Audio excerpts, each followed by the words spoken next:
Okay. Okay, good morning. Sorry for being late. Okay. So now the today's session is on preparation strategy for SSC CCL Tier 2 mains. So in this class we are going to discuss what is the difference between Tier 1 English and Tier 2 English, and what are the various topics that we have in the syllabus of Tier 2. What is the weightage of each topic, and in order to score good marks in each and every section of English, how should be our preparation strategy and what should be done in order to score maximum marks, and finally in order to get 120 plus out of 135, how should be our preparation strategy, and what are the topics that needs more practice and more attention.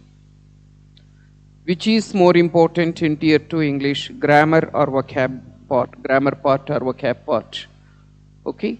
And what are the books that we need to practice? We are going to discuss all these things. Okay. So first, what is the total weightage of English in SSC CGL Tier 2? What is the total weightage, Andy? Excellent, Andy. 45 questions.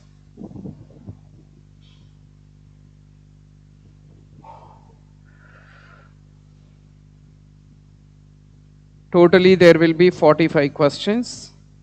Each question carries 3 marks. 45 into 3, 135 marks. So our target is 120 plus out of 135. So 135 ki 120 plus score cheyalante em cheyali? What should we do? Endukante unless we score 120, 125 like that, it is very difficult to get an executive post, because year after year the cut-off marks are going up. ఎక్కడికో వెళ్ళిపోతున్నాయి cut off. That మనకి ఇంగ్లీష్తో పాటు ఉండేది GS. ఇది quiet unpredictable GS. ఎందుకంటే tear 1 ఎగ్జామ్లో కూడా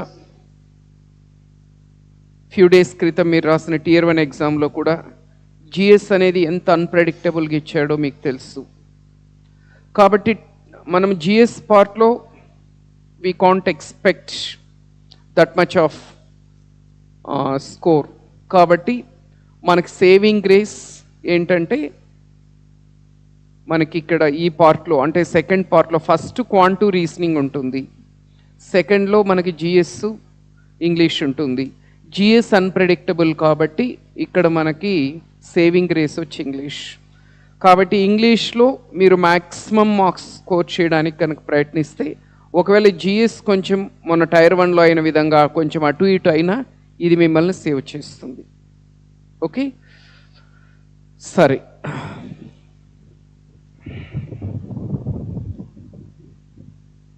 So we will get 45 questions from English.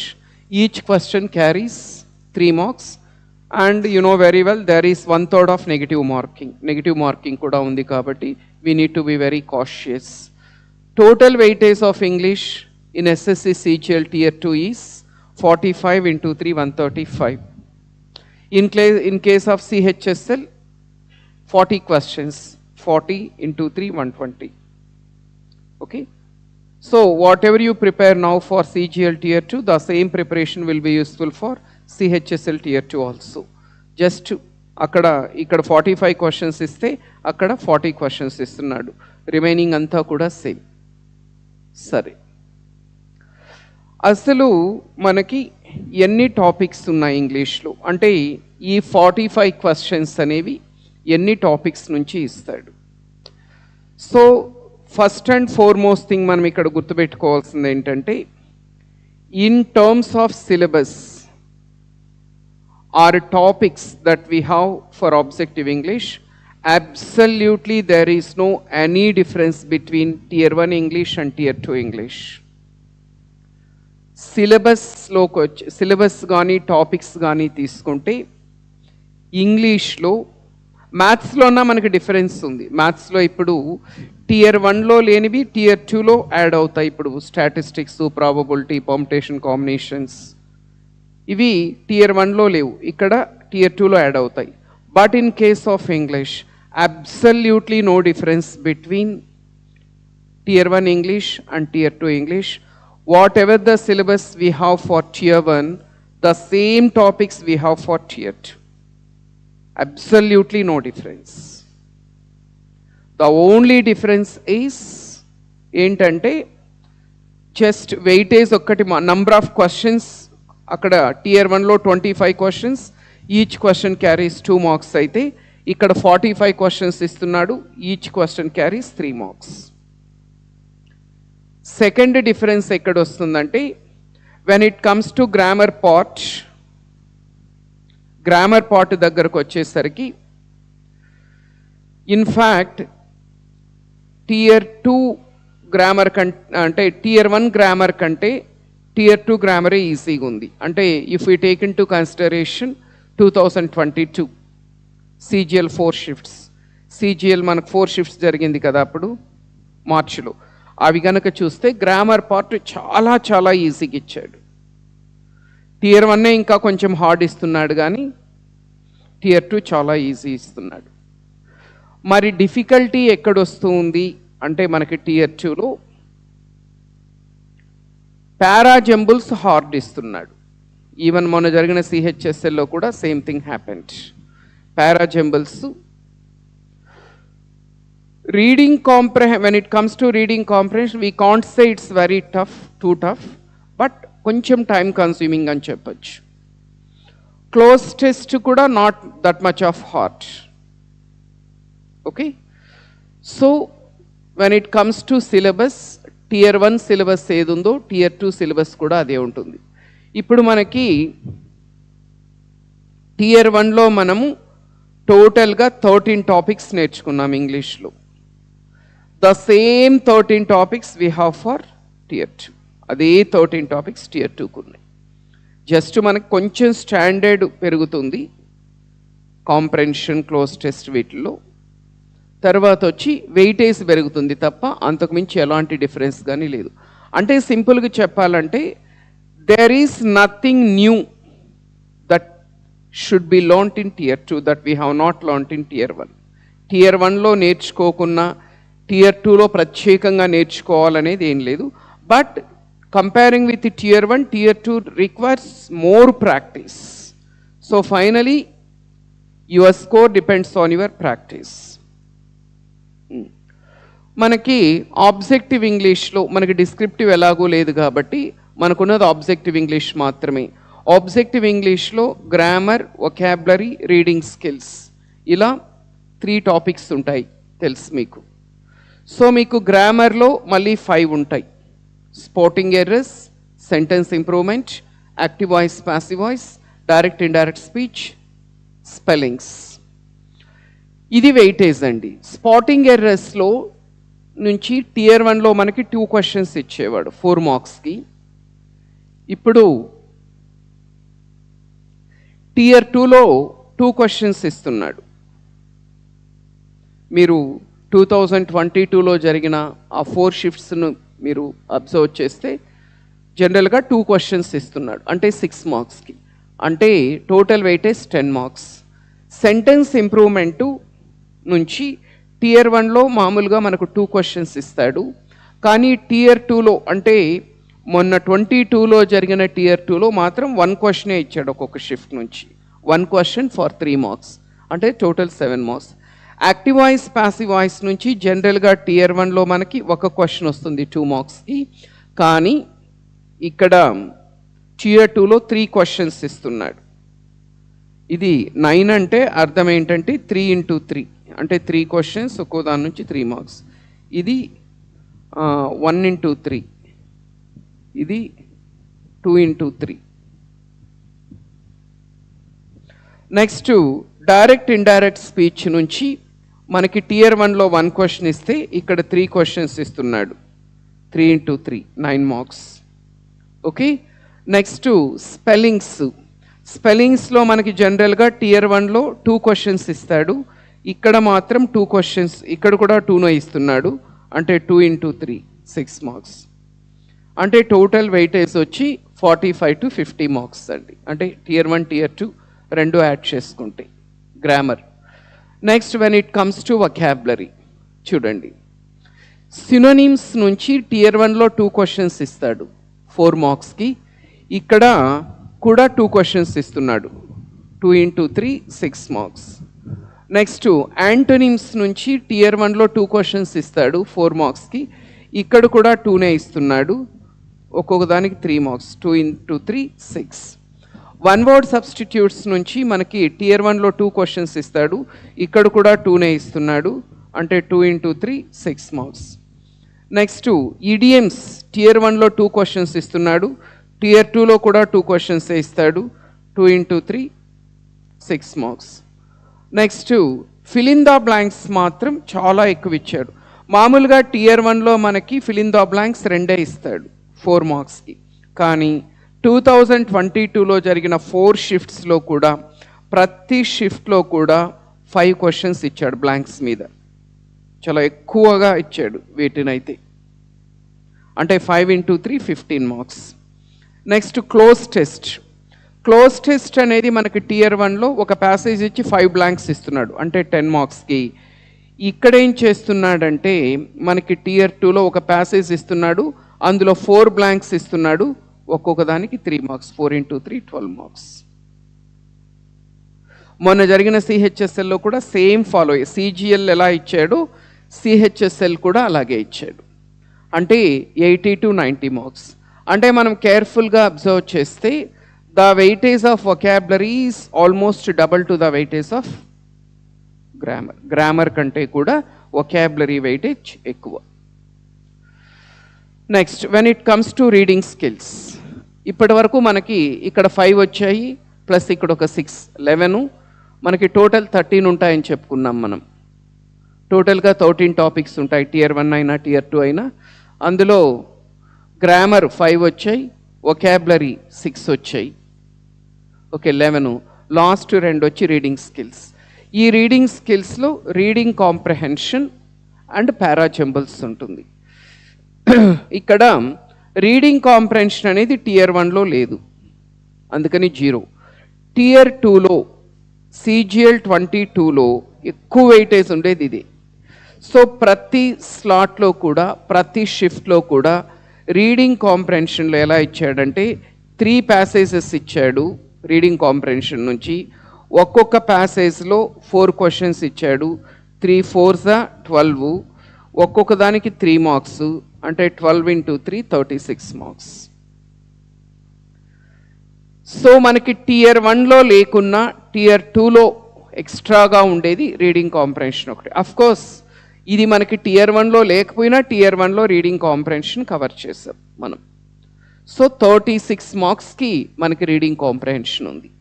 When it comes to parajumbles, rearrangement of sentences దగ్గరకు వస్తే టియర్ 1లో మనకి స్టాండర్డ్గా 2 క్వశ్చన్స్ ఇచ్చేవాడు. బట్ ఈసారి జరిగిన టియర్ 1 అంటే 23 టియర్ 1లో మాత్రం కొంచెం దీని నుంచి కొంచెం ఎక్కువ అడిగాడు కొన్ని షిఫ్ట్లో అనేసి అంటున్నారు. అంటే ఒక్కొక్క షిఫ్ట్లో 3 క్వశ్చన్స్ 4 క్వశ్చన్స్ కూడా అడిగారు అంటున్నారు. స్టాండర్డ్ అయితే 2. మనకి 22లో జరిగిన సిజిఎల్ టియర్ 2 మెయిన్స్లో దీని నుంచి పారాజంబుల్స్ నుంచి 6 క్వశ్చన్స్ ఇచ్చాడు ప్రతి స్లాట్లో కూడా. ఒక్కొక్క దానికి 3 మార్క్స్. 6 into 3 18 marks. దీని వెయిటేజ్ వచ్చి 50 to 60. అంటే దీన్ని బట్టి మనకి 2 పాయింట్స్ అర్థమవుతాయి. సో ఫస్ట్ పాయింట్ ఏంటంటే టియర్ 1లో ఉండే ప్రతిదీ టియర్ 2లో ఉంది ఎక్సెప్ట్ రీడింగ్ కాంప్రహెన్షన్. అక్కడ రీడింగ్ కాంప్రహెన్షన్ టియర్ 1లో లేదు, ఇక్కడ ఎక్స్ట్రాగా యాడ్ అయింది. That is the first point. Second point ఏంటంటే గ్రామర్ కంటే కూడా వొకాబులరీ వెయిటేజ్ అనేది చాలా ఎక్కువ ఇక్కడికి వచ్చేసరికి. థర్డ్ పాయింట్ ఏంటంటే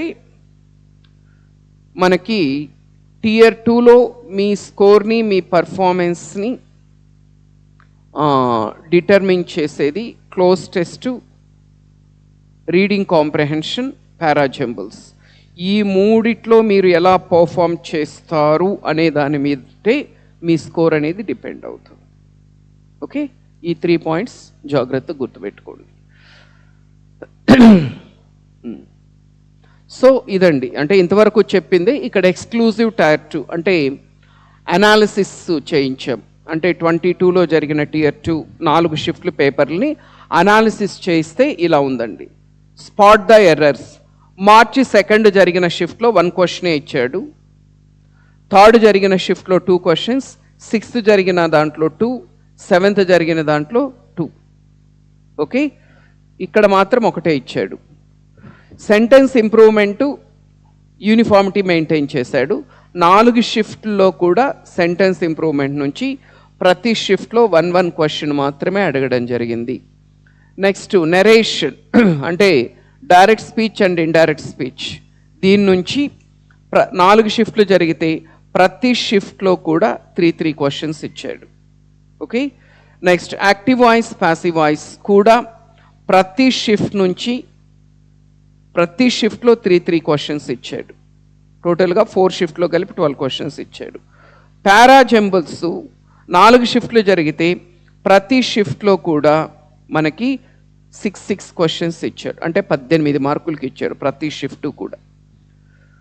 ఫిల్ ఇన్ ద బ్లాంక్స్ తీసుకుంటే 3 షిఫ్ట్లో 5 ఇచ్చాడు, ఒక్క షిఫ్ట్లో మాత్రం 3 ఇచ్చాడు. అంటే 5 ఇచ్చిన షిఫ్ట్సే ఎక్కువ ఉన్నాయి.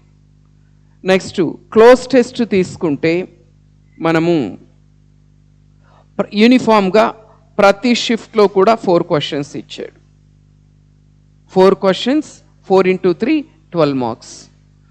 నెక్స్ట్ కాంప్రహెన్షన్, రీడింగ్ కాంప్రహెన్షన్ తీసుకుంటే ప్రతి షిఫ్ట్లో కూడా 3 ప్యాసేజెస్ ఇచ్చాడు. ప్రతి ప్యాసేజ్ కింద యూనిఫామ్గా 4 క్వశ్చన్స్ ఇస్తూ వెళ్ళాడు. ఒక దాంట్లో 4, ఒక దాంట్లో 5 అట్లా ఇవ్వలేదు. 4 క్వశ్చన్సే ఇచ్చాడు ప్రతి దాంట్లో కూడా. అంటే 12 మార్క్స్. 1 word సబ్స్టిట్యూట్స్కి వస్తే ప్రతి షిఫ్ట్లో కూడా 2 క్వశ్చన్స్ ఇచ్చాడు. అంటే 4 మార్క్స్. అంటే మార్చ్ 2, మార్చ్ 3, మార్చ్ 6, మార్చ్ 7 4 షిఫ్ట్లో కూడా యూనిఫామ్గా 2 క్వశ్చన్స్ ఇచ్చాడు. ఇడియమ్స్ దగ్గరకు వస్తే ఒక షిఫ్ట్లో 3 ఇచ్చాడు మార్చి 2న, మిగతా షిఫ్ట్లో 2 ఇచ్చాడు. అంటే మనం 2 క్వశ్చన్స్ అనుకోవచ్చు. ఓకే, అంటే మనకి 6 మార్క్స్. సినోనిమ్స్ ఒక షిఫ్ట్లో ఇవ్వలేదు. మార్చి 2 షిఫ్ట్లో ఒక షిఫ్ట్లో 2, ఒక షిఫ్ట్లో 1, ఒక షిఫ్ట్లో 1 అలా ఇచ్చాడు సినోనిమ్స్. అంటే 4 షిఫ్ట్లకి కలిపి 4 అంటే యావరేజ్గా 1 క్వశ్చన్ ఇచ్చినట్టు. యాంటోనిమ్స్ మాత్రం ప్రతి షిఫ్ట్లో 2 క్వశ్చన్స్ ఇచ్చాడు. అంటే 8 క్వశ్చన్స్. అంటే ప్రతి షిఫ్ట్లో కూడా మనకి 6 మార్క్స్కి యాంటోనిమ్స్ ఇచ్చాడు. స్పెల్లింగ్స్ మాత్రం యూనిఫామ్గా ప్రతి షిఫ్ట్లో కూడా 2 క్వశ్చన్స్ ఇచ్చాడు. అంటే ఒక్కొక్క దానికి 3 మార్క్స్ కాబట్టి 6 మార్క్స్. ఇదండి, ఇది మనకి లాస్ట్ CGL మెయిన్స్ అంటే 2022 మార్చ్లో ఏదైతే జరిగిందో దాని అనాలిసిస్ అనేది ఈ విధంగా ఉంది. సో జనరల్గా SSC వాడు ఒక దీనికి స్టిక్ ఆన్ అయ్యాడంటే జనరల్గా దాన్ని అలాగా కంటిన్యూ చేస్తాడు. కాబట్టి ఎందుకంటే the same thing has been reflected even in CHSL. మొన్న లాస్ట్ మంత్ ఏదైతే CHSL జరిగిందో, లాస్ట్ మంత్ బిఫోర్ మంత్ జరిగింది కదా, అందులో కూడా సేమ్. అంటే క్లోజ్ టెస్ట్ అంటే ఏం చేశాడంటే 4 బ్లాంక్స్ ఇవ్వడము, పారాజంబుల్స్ లెందీకి ఇవ్వడము. అంటే వాడు ఒక ట్రెండ్ని సెట్ చేసినప్పుడు దాన్ని అలాగే ఫాలో అవుతుంటాడు. అంటే దాని అర్థం ఏంటంటే మనకి CGL 23 మెయిన్స్లో కూడా సేమ్ ట్రెండ్ ఫాలో అవడానికి అవకాశం ఉంది. అంటే CGL 23 మెయిన్స్ కూడా ఇంగ్లీష్ అనేది ఆల్మోస్ట్ దీనికి రెప్లికా ఉండడానికి అవకాశం ఉంది. కాబట్టి దీనిని బేస్ చేసుకొని మన ప్రిపరేషన్ని మనము కంటిన్యూ చేస్తే మనము ఎక్కువ మార్క్స్ స్కోర్ చేసుకోవడానికి అవకాశం ఉంటుంది. నెక్స్ట్ ఇక్కడ మనం జాగ్రత్తగా గమనించాల్సిన మోస్ట్ ఇంపార్టెంట్ పాయింట్ ఏంటంటే టియర్ 2లో వచ్చేసరికి పర్టికులర్గా గ్రామర్ వెయిటేజ్ బాగా తగ్గించేశాడు. సో మీరు ఇక్కడ గమనించండి, గ్రామర్లో ఏమిస్తున్నాడు, spotting errors to sentence improvement 1 అంటే ఈ 22ని బేస్ చేసుకుంటే 2+1 3, active voice passive voice 3, direct and direct speech 3, స్పెల్లింగ్స్ను కూడా మనం గ్రామర్లోకి ఇంక్లూడ్ చేసుకుంటే ఒక 2 క్వశ్చన్స్ అంటే మొత్తం కలిపితే 2+1 3, 3+3 6, 6+3 9 అంటే అవుట్ ఆఫ్ 45 క్వశ్చన్స్, జాగ్రత్తగా వినండి, అవుట్ ఆఫ్ 45 క్వశ్చన్స్ కేవలం 11 క్వశ్చన్స్ మాత్రమే గ్రామర్ నుంచి ఇస్తున్నాడు.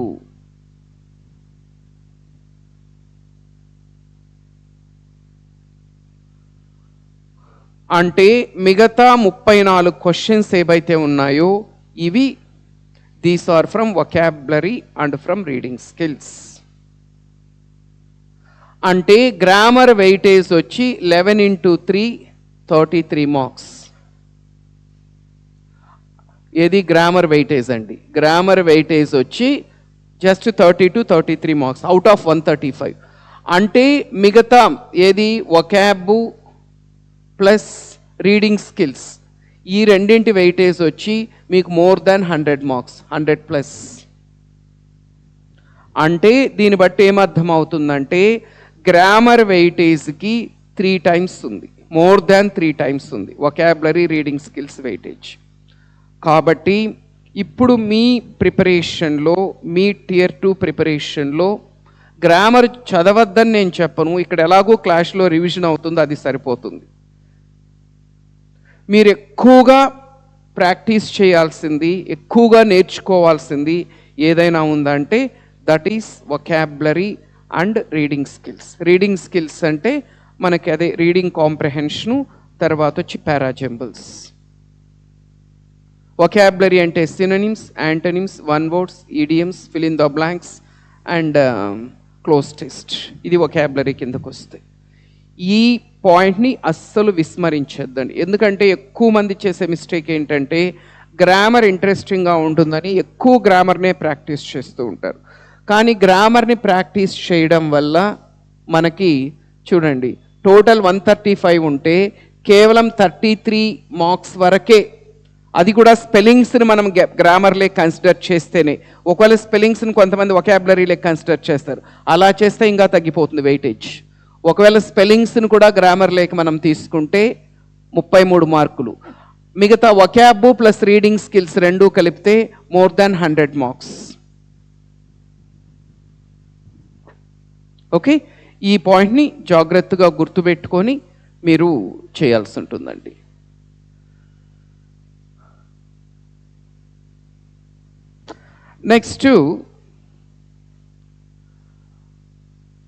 నెక్స్ట్ ఇంపార్టెంట్ థింగ్ ఏంటంటే ఈ grammar and readings vocab and reading స్కిల్స్లో కూడా వన్ వర్డ్స్, ఈడియమ్స్ కొంతవరకు మ్యాక్సిమం చేయగలుగుతారు, ఎందుకంటే టియర్ 1లో బాగా నేర్చుకో ఉంటారు. ప్రీవియస్ క్వశ్చన్స్ అన్నీ కూడా చాలా వరకు కవర్ అయి ఉంటాయి కాబట్టి, అందులో మనకి ఇచ్చేది 2 క్వశ్చన్సే కాబట్టి ఈడియమ్స్, వన్ వర్డ్స్ చాలా వరకు చేసేస్తారు.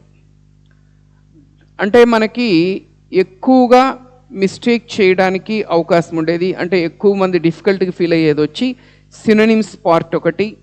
అంటే ఒక్కొక్కసారి లక్, అది ఒక్కొక్కసారి తెలిసిన సినోనిమ్స్ కూడా ఇవ్వచ్చు, ఒక్కొక్కసారి తెలియనివి ఇవ్వచ్చు, చెప్పలేం. కాబట్టి సో ఎక్కువగా మీరు సినోనిమ్స్ మీద బాగా ఫోకస్ చేయాలి. వొకాబులరీలో సినోనిమ్స్ ఒకటి, యాంటోనిమ్స్ ఒకటి, తర్వాత వచ్చి ఫిల్ ఇన్ ద బ్లాంక్స్ ఏవైతే ఉన్నా, అంటే ఈ ఫిల్ ఇన్ ద బ్లాంక్స్లో ఎలా ఇస్తున్నాడంటే 5 బ్లాంక్స్ ఇస్తుంటే కొన్ని గ్రామర్ బేస్డ్ ఇస్తున్నాడు, కొన్ని వొకాబ్ బేస్డ్ ఇస్తున్నాడు.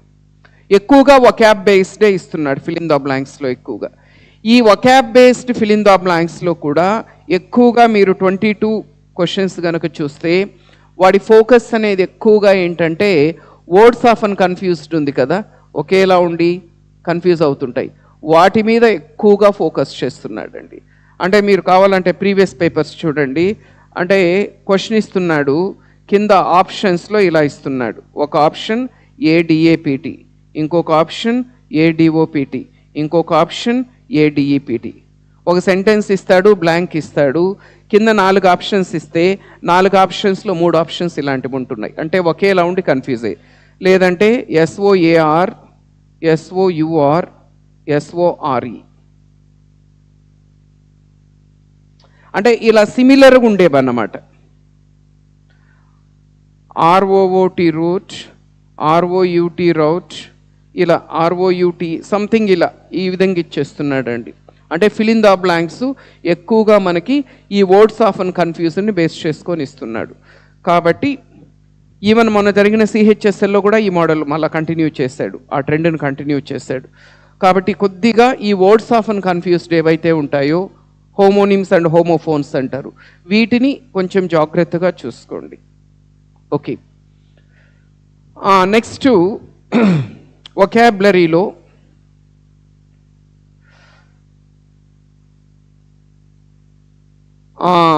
వన్ వర్డ్ సబ్స్టిట్యూట్స్ చాలా వరకు కూడా ఎక్కువగా మనకి ప్రీవియస్ నుంచి రిపీట్ అవుతుంటాయి. కాబట్టి ప్రీవియస్ ఇయర్స్ నుంచి, అంటే ప్రీవియస్ ఇయర్స్లో అడిగిండే ఏవైతే ఉన్నాయో ఆల్రెడీ Tier 1లో చెప్పాం మీకు వాటిని నేర్చుకోమని. ఒకవేళ అప్పుడు నేర్చుకుంటే వెల్ అండ్ గుడ్, ఒకవేళ నేర్చుకున్నా మళ్ళీ ఒకసారి రివైజ్ చేసుకోండి. తర్వాత వచ్చి ఒకవేళ నేర్చుకోకుండా ఉంటే మాత్రం ఖచ్చితంగా ప్రీవియస్ ఇయర్స్లో ఉండేవి ప్రతిదీ ఏ ఒక్కటి కూడా వదిలిపెట్టద్దండి. మీకు ఇచ్చిన ఈ బుక్లో మీకు ఆల్రెడీ చెప్పాము.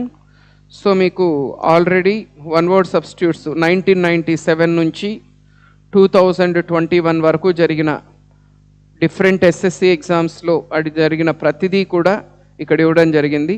మొత్తం 1942 ఉన్నాయి వన్ వర్డ్ సబ్స్టిట్యూట్స్, 1942. కానీ ఈ నంబర్ని చూసి భయపడద్దండి. ఈ 1942లో మోర్ దాన్ 50% రిపీటెడ్ ఉంటాయి. అంటే ఒకే వర్డు మీకు బ్లాక్ బుక్ అని ఒకటి జరుగుతుంది వొకాబులరీకి, అందులో మీరు చూస్తే కొన్ని వన్ వర్డ్ సబ్స్టిట్యూట్ వాడు ఆర్ అని పెట్టి పక్కన నంబర్ పెడతాడు, అంటే ఇది ఇన్నిసార్లు రిపీట్ అయిందని. కొన్ని ఇందులో ఉండేవైతే కొన్ని 10 times 15 times రిపీట్ అయినవి కూడా ఉంటాయి.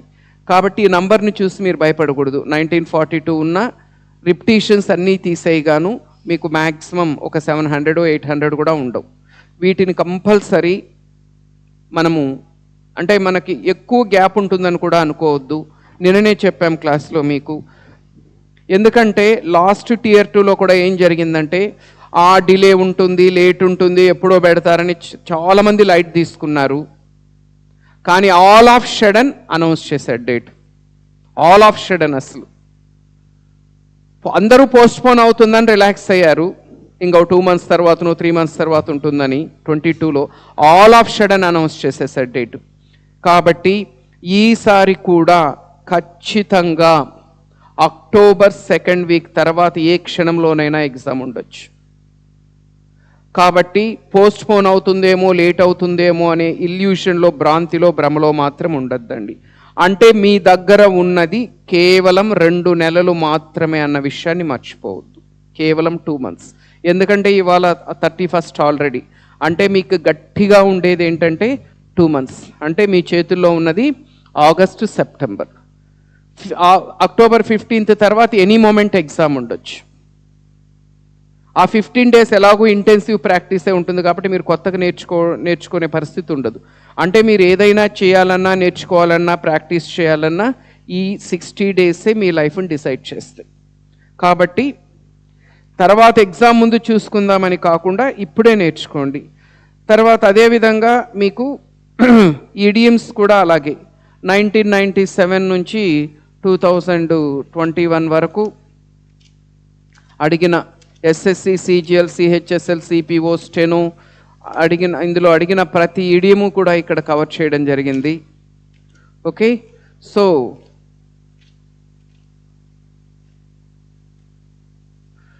ఇవి ఎన్ని ఉన్నాయంటే 2009 ఉన్నాయి.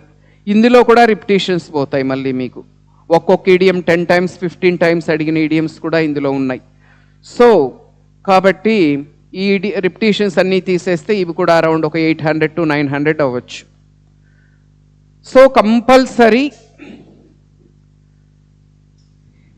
ఇందులో ఇచ్చినటువంటి previous one words, previous idioms గనక మీరు చూసుకుంటే ఎందుకంటే మనకి ఇచ్చేది రెండు క్వశ్చన్సే కాబట్టి మ్యాక్సిమం మీకు దీని నుంచి కవర్ అయిపోవడానికి అవకాశం ఉంది.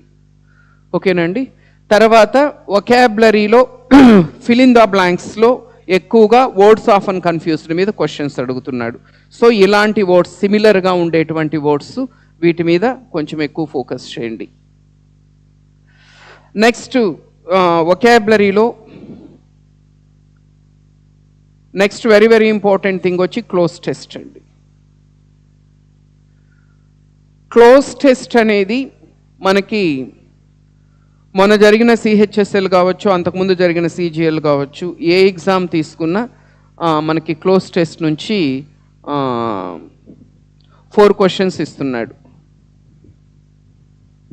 క్లోజ్ టెస్ట్ నుంచి అంటే ఒక చిన్న ప్యాసేజ్ ఇస్తున్నాడు, అందులో 4 బ్లాంక్స్ ఇస్తున్నాడు. మామూలుగా ఎస్ఎస్సిలో 5 బ్లాంక్స్ ట్రెండ్ ఎప్పటి నుంచో ఉంది, కానీ దాన్ని బ్రేక్ చేశాడు మొన్న 22 నుంచి. ఇప్పుడు మనకి టియర్ 1లో మళ్ళీ అది సేమ్ కంటిన్యూ అవుతుంది, మళ్ళీ 5 బ్లాంక్సే ఇస్తున్నాడు tear 1లో.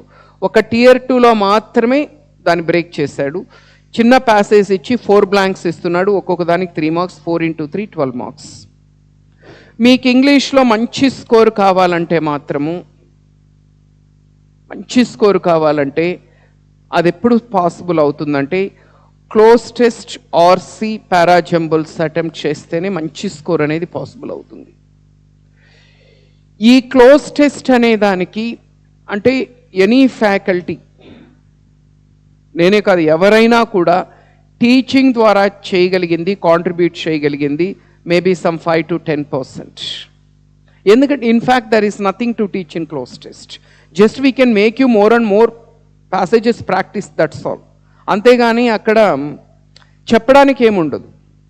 Unless you have the ability to read the passage, understand the passage, unless you know the meanings of the options given under the passage, it becomes very difficult to close test. కాబట్టి close టెస్ట్లో మంచి score కావాలంటే మాత్రము మీరు చేయాల్సింది intensive practice చేయాలి. నన్ను అడిగితే ఇవాళ నుంచే ఎందుకంటే there is nothing new to you in this syllabus. కొత్తది ఏదీ లేదు, మీకు తెలియంది, మీరు చూడండి, మీకు ఐడియా లేనిది ఏది, ప్రతిదీ కూడా మీరు టియర్ 1లో చూసిందే, నేర్చుకున్నదే, తెలిసిందే. కాబట్టి ఇవాళ నుంచే ఏం చేస్తారంటే ప్రతిరోజు కూడా కనీసం ఒక half an hour cloze test కోసం కేటాయించండి. మీరు ఒక half an hour cloze test కోసం కనుక కేటాయిస్తే 20 minutes హాఫ్ అన్ అవర్లో మీరు ఈజీగా కనీసము ఒక 5 to 6 ప్యాసేజెస్ అయితే ఈజీగా చేయొచ్చు హాఫ్ అన్ అవర్లో. ఒక్క హాఫ్ అన్ అవర్ అనేది ఏం చేస్తారంటే పారాజంబుల్స్ కేటాయించండి. ఎందుకంటే మొన్న జరిగిన 22లో ఎక్కువ మంది డిఫికల్ట్గా రీడింగ్ కాంప్రహెన్షన్ అన్నా చేయగలిగారు, కానీ పారాజంబుల్స్ మాత్రం చాలా హార్డ్ ఇస్తున్నాడండి. ఎందుకంటే సెంటెన్సెస్ కాదు, పారాగ్రాఫ్లు ఇస్తున్నాడు. ఇంతకు మామూలుగా 5 సెంటెన్సెస్ ఇచ్చి అరేంజ్ చేయమనడం వేరు, 4 పారాగ్రాఫ్స్ ఇచ్చి అరేంజ్ చేయమనడం వేరు. సో అంత లెందీ పారాగ్రాఫ్స్ ఇచ్చినప్పుడు మీకు ఇంటెన్సివ్ ప్రాక్టీస్ గనక లేకపోతే మాత్రం అక్కడ అసలు టచ్ కూడా చేయలేరు దాన్ని. తర్వాత వచ్చి కాంప్రహెన్షన్, రీడింగ్ కాంప్రహెన్షన్. రోజుకి కనీసం ఒక 2 నుంచి 3 ప్యాసేజెస్. అంటే మీరు మిగతావి ప్రాక్టీస్ చేసినా చేయకపోయినా, అంటే డైలీ వీటిని మాత్రం ప్రాక్టీస్ చేయండి, మంచి స్కోర్ కావాలండి. ఎందుకంటే ఫైనల్గా మీ score grammar, active voice, passive voice, direct indirect speech, spotting error, sentence improvement, ఇవి ఎవరైనా చేసేస్తారండి. 1 words ఈడియమ్స్ కూడా చాలా వరకు చేసేస్తారు. ఎక్కువ మంది డిఫికల్ట్గా ఫీల్ అయ్యేది, స్కిప్ చేసేది, ఇగ్నోర్ చేసేది ఏదైనా ఉంది అంటే parajumbles, reading comprehension, cloze test, ఈ 3 ఎక్కువ మంది లైట్ తీసుకుంటారు. కానీ ఫైనల్గా వీటి వెయిటేజే ఎక్కువ చూడండి. మీకు పారాజంబుల్స్ వచ్చి 6 క్వశ్చన్స్, 6 3 18 మార్క్స్. రీడింగ్ కాంప్రహెన్షన్ వచ్చి మనకి 12 క్వశ్చన్స్.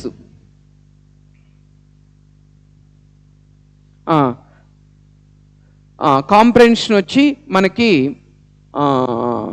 మొత్తము 3 ప్యాసేజెస్, ఒక్కొక్క దాంట్లో 4 క్వశ్చన్స్, అంటే 12 క్వశ్చన్స్. 12 3 36. అంటే ఆర్సీ వచ్చి రీడింగ్ కాంప్రహెన్షన్ వచ్చి 36, తర్వాత వచ్చి పారాజంబుల్స్ వచ్చి 18, క్లోజ్ టెస్ట్ వచ్చి 12. అంటే ఈ మూడింటి వెయిటేజే చూడండి.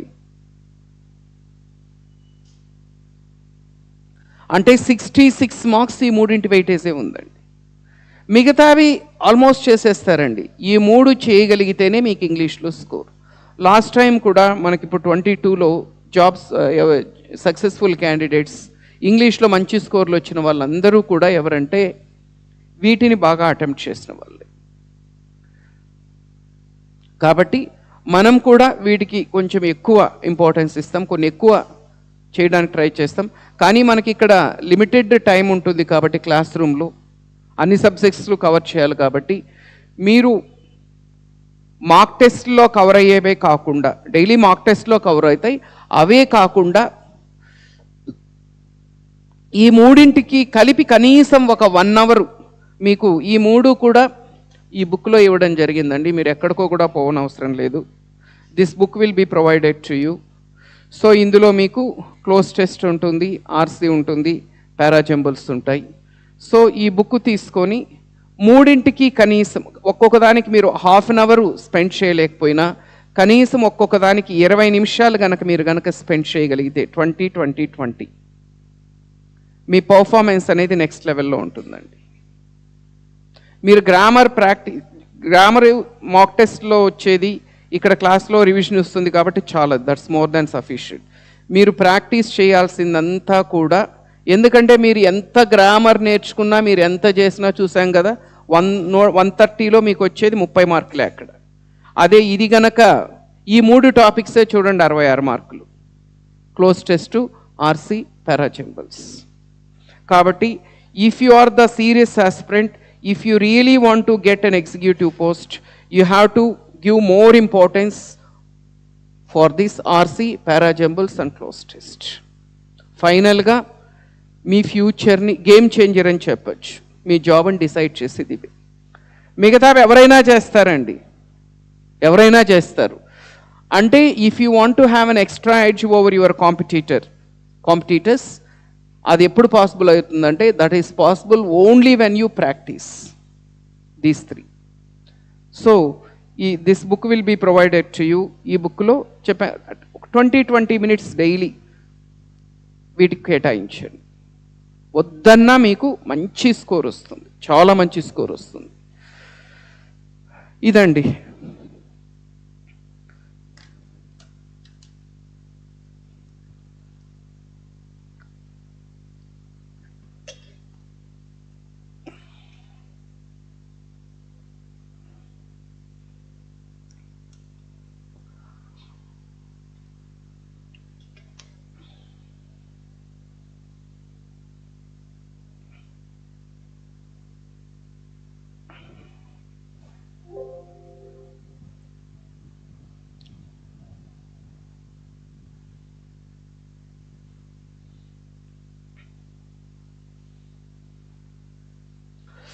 సో ఇప్పుడు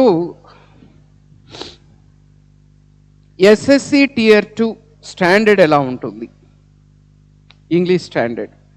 ఇది మొన్న జరిగిన 22లో జరిగినటువంటి 4 షిఫ్ట్లు జరిగాయి కదా, దాన్ని బేస్ చేసుకొని దాని నుంచి తీసుకున్నటువంటి క్వశ్చన్స్ అండి ఇవి.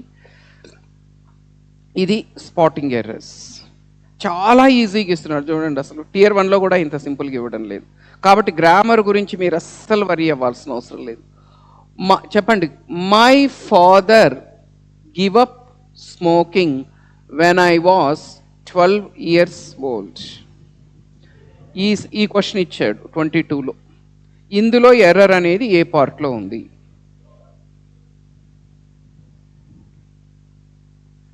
చెప్పండి. ఎక్సలెంట్ అండి. మనకి ఎర్రర్ అనేది మనకి ఫస్ట్ పార్ట్లో ఉంది. ఏంటి ఎర్రరు? ఎక్సలెంట్. గివ్ అనేది రాంగ్. ఇక్కడ ఏముండాల? గేవ్ అనేది ఉండాలి. ఎందుకు? టెన్స్ కన్సిస్టెన్సీ కదా. చూడండి, when he was 12 years old అన్నాడు. మా నాన్నకు 12 years ఓల్డ్ ఉండేటప్పుడు స్మోకింగ్ గివప్ చేశాడు, వదిలేశాడు. ఇక్కడ పాస్ట్ టెన్స్ ఉంది, ఇక్కడ ప్రజెంట్ టెన్స్ ఉంది. It is against to the rule of tense consistency. మొత్తం పాస్ట్ టెన్స్లో కన్సిస్టెన్సీ అంటే సేమ్ టెన్స్ ఫాలో అవ్వాలి మొత్తం సెంటెన్స్ అంతా. ఇక్కడ పాస్ట్ టెన్స్ వచ్చినప్పుడు ఇక్కడ కూడా పాస్ట్ టెన్స్ రావాలి. గివ్కు పాస్ట్ టెన్స్ గేవ్. గివ్ ప్లేస్లో గేవ్ ఉంటే సెంటెన్స్ రైట్ అవుద్ది. ఈ క్వశ్చన్ ఇచ్చాడు, సెంటెన్స్ ఇంప్రూవ్మెంట్ మీద ఇచ్చిన క్వశ్చన్.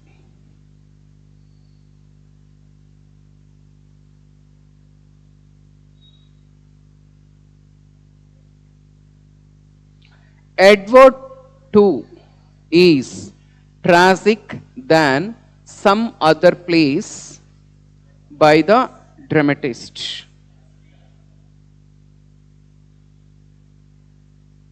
ఏదండి?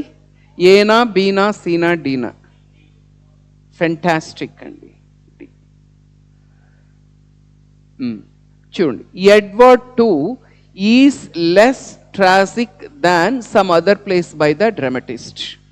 అంటే ఈ డ్రామటిస్ట్ రాసిన మిగతా ప్లేస్తో కంపేర్ చేస్తే ఈ ఎడ్వర్డ్ II అనే ప్లే అనేది లెస్ ట్రాజిక్గా ఉంటుంది. మిగతావన్నీ మోర్ ట్రాజిక్, ఇది ఒక్కటి లెస్ ట్రాజిక్. మిగతావి ఎందుకు కాదో చెప్పాలి. Why not 1?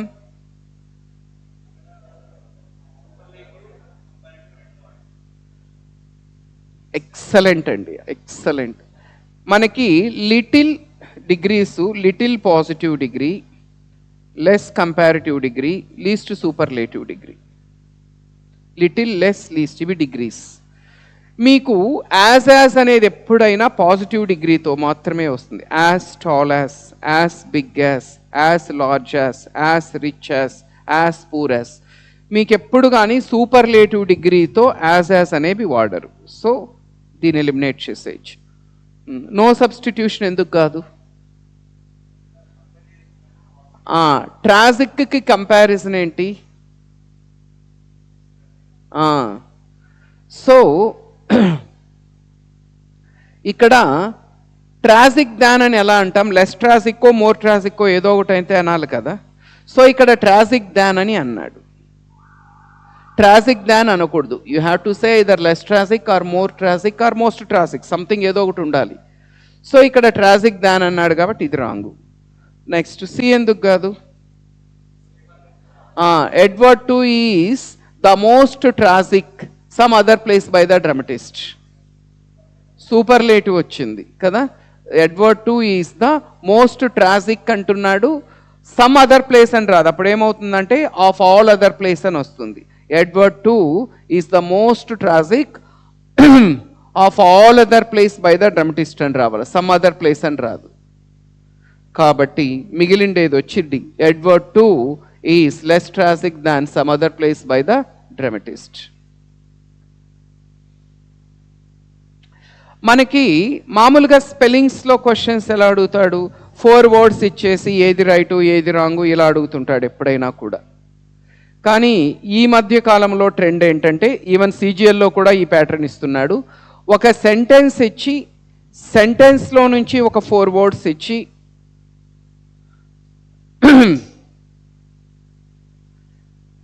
ఒక సెంటెన్స్ ఇస్తాడు. ఆ సెంటెన్స్లో నుంచి 4 words తీసుకొని ఏది రైటు ఏది రాంగ్ అని అడుగుతాడు. చెప్పండి. One part of the philosophy of life's meaning consists of the systematic attempt to identify what people have in mind when they think about the topic. Attempt to, philosophy, think, systematic. ఎందులో spelling error ఉందన్నాడు. చాలా easy కదండి.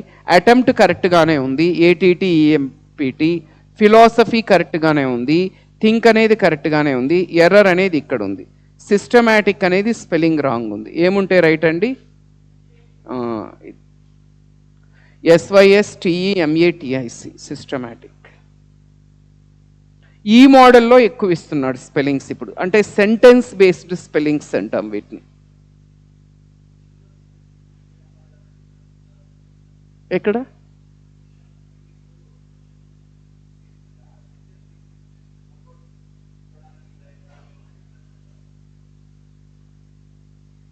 అంటే ఐసోలేటెడ్గా 4 words ఇవ్వడానికి ఏంటి, ఇది ఇంకా easy మనకి చెప్పాలంటే కంపేరింగ్ విత్ దోస్.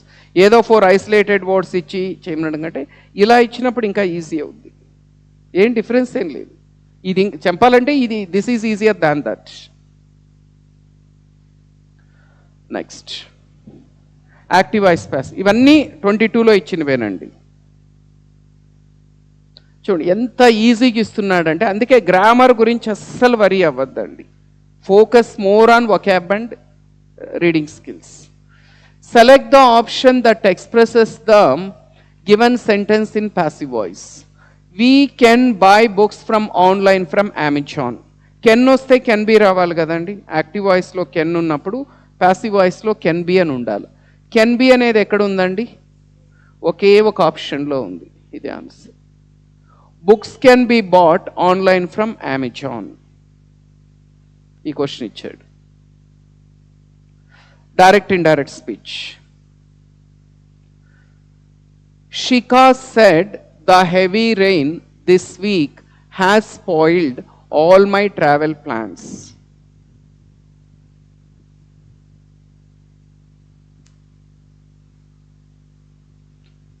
మీకు రాలేదా? హ్యాండ్ అవుట్ ఇవ్వలేదా?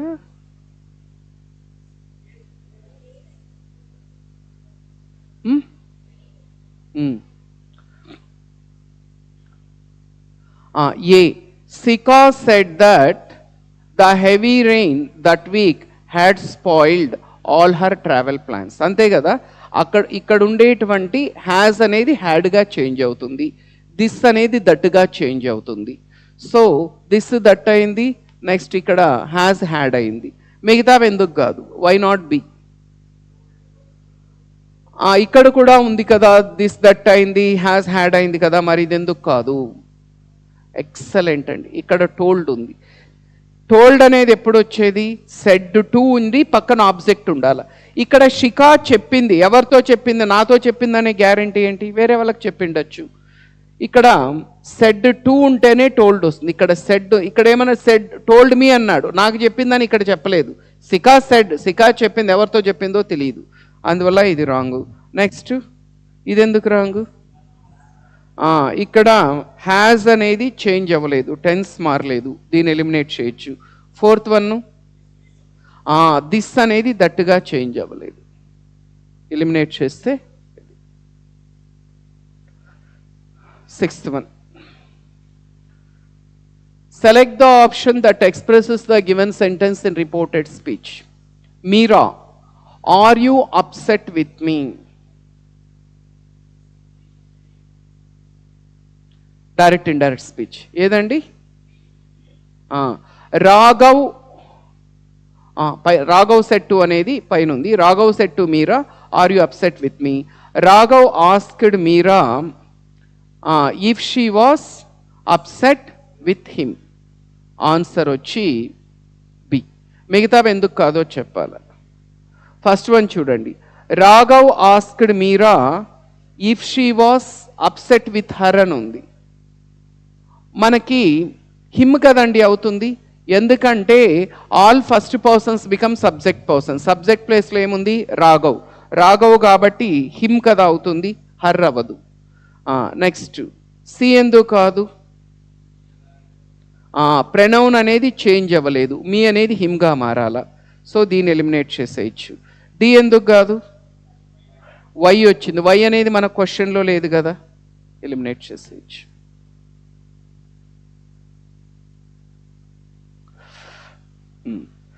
మనకి వొకాబ్ బేస్డ్ సినోనిమ్స్ యాంటోనిమ్స్ మీద అడిగే క్వశ్చన్స్ జనరల్గా వర్డ్ ఇచ్చి మీనింగ్ అడుగుతాడు, లేదంటే ఆపోజిట్ అడుగుతాడు. కానీ ఇప్పుడు కొత్త ట్రెండ్ ఏంటంటే సెంటెన్స్ బేస్డ్ మీనింగ్స్ అడుగుతున్నారు. Sentence based synonyms and sentence based antonyms. In fact ఇలా అడగడం వల్ల మన జాబ్ ఇంకా ఈజీ. ఒక ఐసోలేటెడ్ వర్డ్ ఇచ్చి సినోనిమ్ అడిగినా యాంటోనిమ్ అడిగినా డిఫికల్ట్ అండి. అది సెంటెన్స్ బేస్డ్ ఇచ్చినప్పుడు ఆ వర్డ్ మీనింగ్ మనకి తెలియకపోయినా కూడా సెంటెన్స్లో ఆ వర్డ్ని యూజ్ చేసినప్పుడు సరౌండింగ్ ఇన్ఫర్మేషన్ బేస్ చేసుకొని ఆ కాంటెక్స్ట్ని బట్టి at least up to some extent we can guess చేయడానికి అవకాశం ఉంటుంది. Replace the underlined word with its synonym to make the sentence more meaningful అన్నారు. Narcotic drug addiction is in vogue these days as it is the most popular form of substance abuse.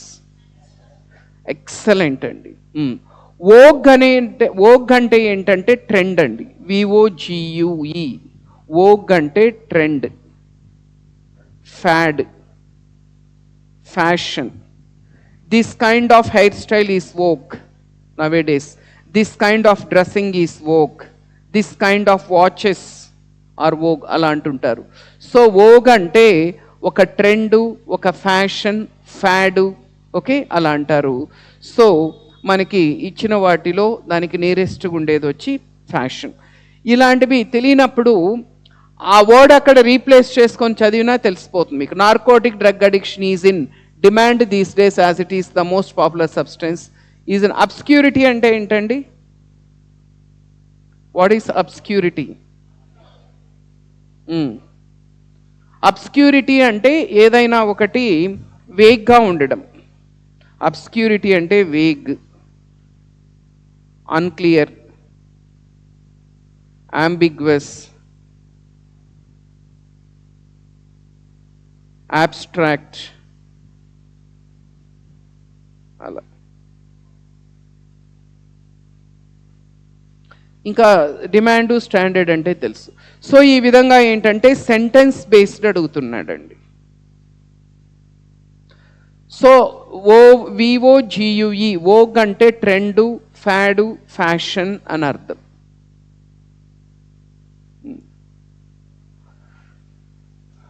చూడండి, డైరెక్ట్గా antonym అడగకున్నా ఇలా ఏంటంటే ఒక sentence ఇచ్చి అందులో ఒక word ఇచ్చి ఆ వర్డ్ యొక్క యాంటోనిమ్ ఏంటి అని అడుగుతున్నాడు. The colossal building stood amidst the ruins bearing signs of Victorian architecture అన్నాడు. కలోసల్ బిల్డింగ్ అనే దానికి యాంటోనిమ్ అడుగుతున్నాడు. కలోసల్ అంటే ఏంటండి బేసికల్గా? ఎక్సలెంట్ అండి. సినోనిమ్స్ చెప్పండి కలోసల్కి. కలోసల్ అంటే హ్యూజ్, ఎనార్మస్, మ్యాసివ్, మెమత్, జైగాంటిక్. ఇవి సినోనిమ్స్. అంటే పెద్దదైన, విశాలమైన, హ్యూజ్, ఓకే, ప్రాడిజియస్, ఇవన్నీ సినోనిమ్స్. ఇప్పుడు దీనికి యాంటోనిమ్ అడుగుతున్నాడు. Is asking the opposite. పెద్దదానికి ఆపోజిట్ ఏంటి? చిన్నది. చిన్నది అనే మీనింగ్ ఎక్కడుంది? Tiny, TINY. టైనీ అంటే స్మాల్ అని అర్థం. ఎనార్మస్, ఎక్స్ట్రాడినరీ ఆల్మోస్ట్ సినోనిమ్స్ అవుతాయి. క్వెయింట్ అంటే ఏంటి? ఎక్సలెంట్ అండి. క్వెయింట్ అంటే సంథింగ్ ఓల్డ్ అండ్ అట్రాక్టివ్. క్వెయింట్ లా అలా అంటుంటారు. It's something old but it's attractive, దానికి క్వెయింట్ అంటారు. కలోసల్ బిల్డింగ్ అంటే హ్యూజ్ బిల్డింగ్ అని అర్థం.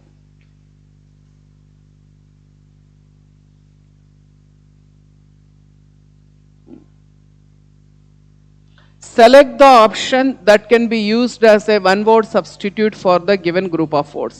Willful distraction, one-word substitutes లో ఇచ్చాడు. విల్ఫుల్ డిస్ట్రక్షన్ అంటే ఏంటి? విల్ఫుల్ అంటే ఏంటి? ఇంటెన్షనల్ అని అర్థం. డిస్ట్రక్షన్ అంటే ఏంటి? Damaging or destroying. Wilful destruction అంటే ఏంటి?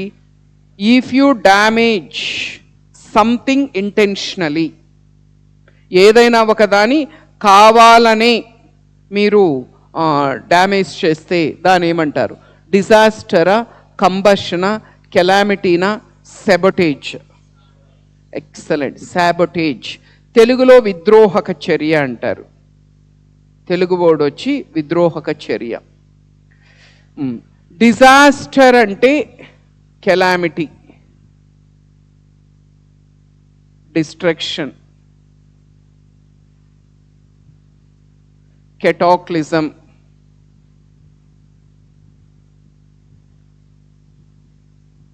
మిషాప్,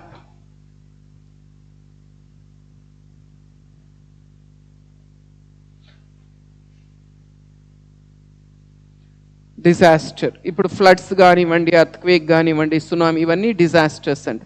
కంబషన్ అంటే ఏంటి? బర్నింగ్, కంబషన్ చాంబర్ అంటారు. కంబషన్ అంటే burning. Calamity is the synonym of disaster. Calamity అంటే డిజాస్టర్.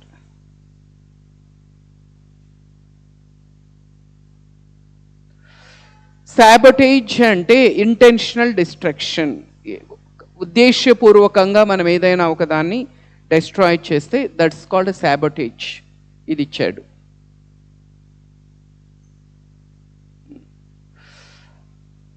నెక్స్ట్ ఇడియమ్స్లో కూడా మనం జనరల్గా ఇంతవరకు చూసిన మోడల్స్ అన్నీ ఏంటంటే ఒక ఇడియం ఇచ్చి meaning అడగడము,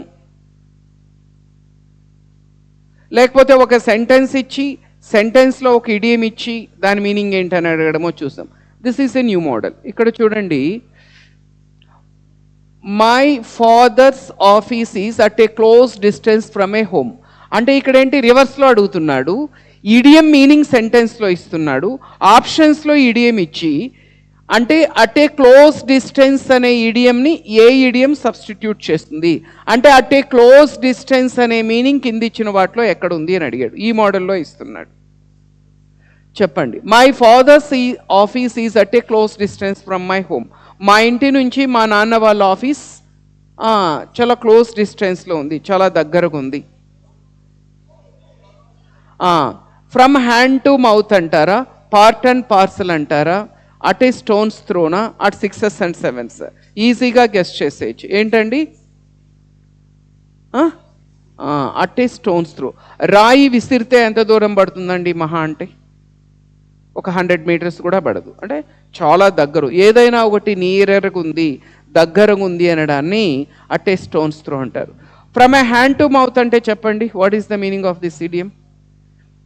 many poor people in India they live from hand to mouth అంటారు. ఎక్సలెంట్. హ్యాండ్ టు మౌత్ అంటే to live in a very miserable condition. అంటే తెలుగులో రెక్కాడితే కానీ డొక్కాడదంటారు, దానికి Telugu equivalent. Hand to mouth అంటే హ్యాండ్ వర్క్ చేస్తేనే మౌత్ తింటుంది. ఒకరోజు వర్క్ చేయకపోతే ఆ రోజుకు ఫుడ్ ఉండదు. కాబట్టి ఫ్రమ్ హ్యాండ్ టు మౌత్ అంటే మిజరబులీ అని అర్థం. To live miserably. Part and parcel అంటే ఏంటి చెప్పండి? Inseparable. Mobile phone has become the part and parcel of our life. అంటే అది వదిలి ఉండలేని పరిస్థితి, అంటే మన జీవితంలో ఒక భాగం అయిపోయింది అది. Inseparable. At a stone's throw అంటే at a close distance. At a close distance అంటే చాలా దగ్గరగా ఉంది, very near. At 6s and 7s అంటే ఏంటి? ఎక్సలెంట్. చిందర వందరగా. అట్ 6s and 7s అంటే in utter disorder. In utter disorder. చిందర వందరగా, అస్తవ్యస్తంగా, గందరగోళంగా ఉంటే దాని 6s and 7s అంటారు. దీనికి ఆపోజిట్ చెప్తారా? ఒక ఆర్డర్లో ఉన్నింది అనుకోండి, అన్నీ ఒక క్రమ పద్ధతిలో ఉంటే దాని ఏమంటారు? ఎక్సలెంట్. దాని యాపిల్ పై ఆర్డర్ అంటారు. దీనికి ఆపోజిట్ వచ్చి apple pie order. Apple pie order అంటే ఇన్ ఏ పర్ఫెక్ట్ ఆర్డర్. ఒక క్రమ పద్ధతిలో ఉందనుకోండి ఏదైనా, దాని యాపిల్ పై ఆర్డర్ అంటారు. In a perfect order. Next, fill in the blanks. ఈజీగానే ఇస్తున్నాడు blanks. The house they bought was as spacious than their previous house. చాలా ఈజీ. ఇది మీకు క్లూ. THAN దాన్ ఉంది ఇక్కడ. మీకు దాన్ వచ్చేది ఏ డిగ్రీలో? కంపారిటివ్ డిగ్రీలో. ఇక్కడ మోస్ట్లీ దానా, మోస్ట్ దానా, యాజ్ దానా, మోర్ దానా. మోర్ అనేది మాత్రమే కంపారిటివ్ డిగ్రీ ఇక్కడ. మోర్ దాన్ అంట. మోస్ట్ దాన్ అనం, మోస్ట్ సూపర్లేటివ్. మోస్ట్లీ దాన్ అనము, యాజ్ దాన్ అనము.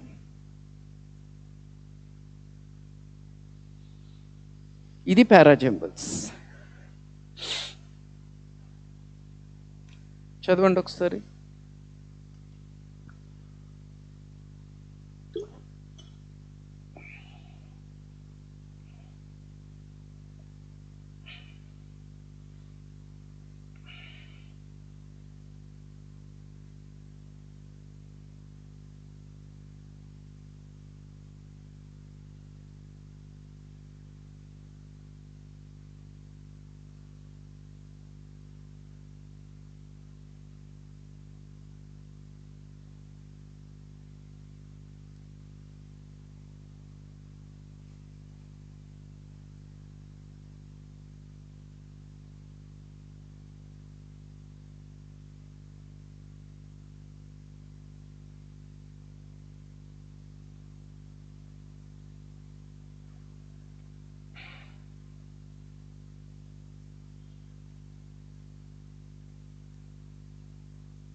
చూడండి, ఆప్షన్స్ చూస్తే డిబిఏబి ఆప్షన్స్ నుంచి వెళ్తే మీకు ఈజీ అవుతుందని చెప్పాం కదా.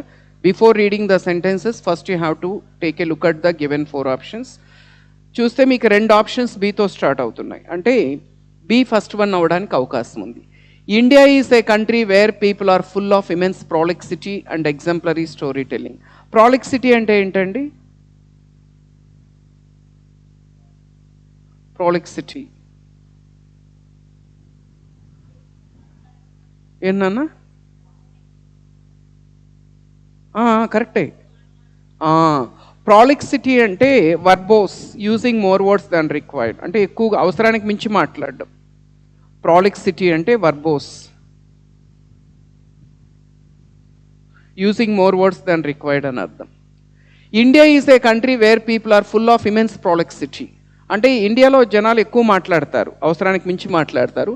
అండ్ ఎగ్జాంపులరీ స్టోరీ టెల్లింగ్, మనోళ్ళు కథలు చెప్పినట్టు మరెవరు చెప్పలేరు. అందుకే రాజమౌళి. ఓకే ఓకే అది. సో బీతో స్టార్ట్, ఎందుకంటే బీతో స్టార్ట్ అవ్వడానికి అవకాశం ఉంది.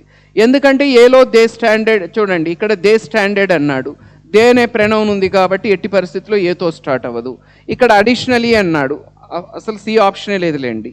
నెక్స్ట్ డీలో Mahabharata and Ramayana are 2 great examples of colossal works that unquestionably enjoy the virtue of being speak sources of the cultural ethos of the country అన్నాడు. సో ఆబ్వియస్లీ ఖచ్చితంగా బీతో start అవుతుంది. So బీతో start అవుతుంది అని తెలిసినప్పుడు మనకి ఇది ఆల్రెడీ ఎలిమినేట్ చేసేసాము, డి కూడా ఎలిమినేట్ చేసేయచ్చు. ఇప్పుడు బి తర్వాత చెప్పండి.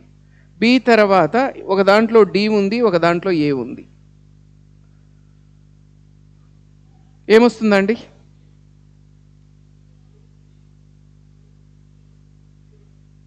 ఏ రాదు. They stand defeated in the Reams of Shakespeare and Homer అన్నారు. దే అనేది ఎవరిని ఇండికేట్ చేస్తుంది? అసలు మీకు బీకి ఏకి లింక్ లేదండి. బి తర్వాత డి రావాలి. ఇది second one. Mahabharata and Ramayana are 2 great examples of colossal works that unquestionably enjoy the virtue of being peak sources of the cultural ethos of the country. Next, they stand undefeated in the reigns of Shakespeare and Homer. ఇక్కడ చూడండి, ఈ mandatory pair అంటారు. Mahabharata and Ramayana అన్నాడు, ఇక్కడ they అన్నాడు. ఇది noun, ఇది pronoun. ఇక్కడ దే అనేది దేని ఇండికేట్ చేస్తుంది? మహాభారత రామాయణాన్ని ఇండికేట్ చేస్తుంది. అంటే డి తర్వాత ఏ రావాలి ఖచ్చితంగా. ఎందుకంటే ఆ సెంటెన్స్లో దే అనేది దేని ఇండికేట్ చేస్తుంది అంటే మహాభారత రామాయణాన్ని. బీతో స్టార్ట్ అవ్వాలి, తర్వాత డిఏ మ్యాండేటరీ పెయిర్ అంటే ఆన్సర్ వచ్చి బి. ఇలా మ్యాండేటరీ పేర్స్ చూసుకున్నప్పుడు మీకు ఈజీ అవుతుంది.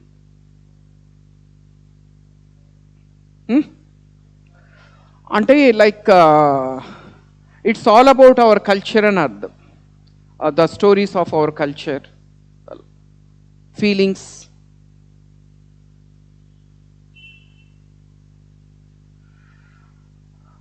నెక్స్ట్ చేయండి.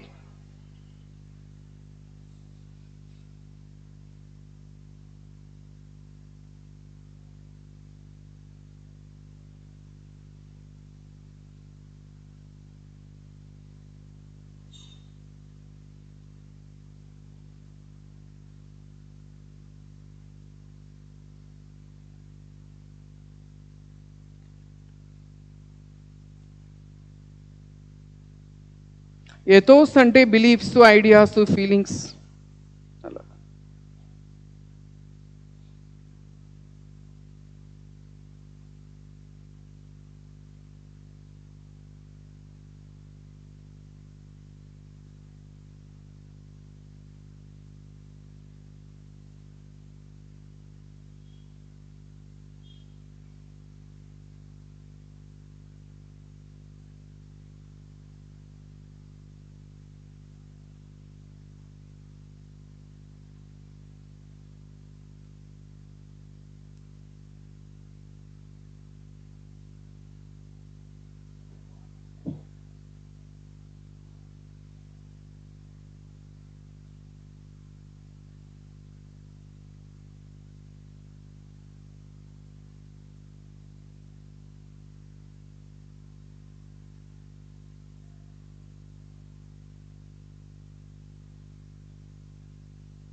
చూడండి, ఆప్షన్స్ చూస్తే డిడిబిఏ రెండు డీతో స్టార్ట్ అవుతున్నాయి. అంటే డి ఫస్ట్ సెంటెన్స్ అవడానికి ఛాన్స్ ఉంది.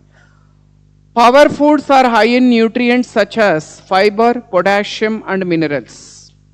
పవర్ ఫుడ్స్ అంటే గురించి చెప్తున్నాడండి. This sentence introduces power foods. So D can be taken as the first sentence. డిని ఫస్ట్ సెంటెన్స్గా మనము తీసుకోవచ్చు.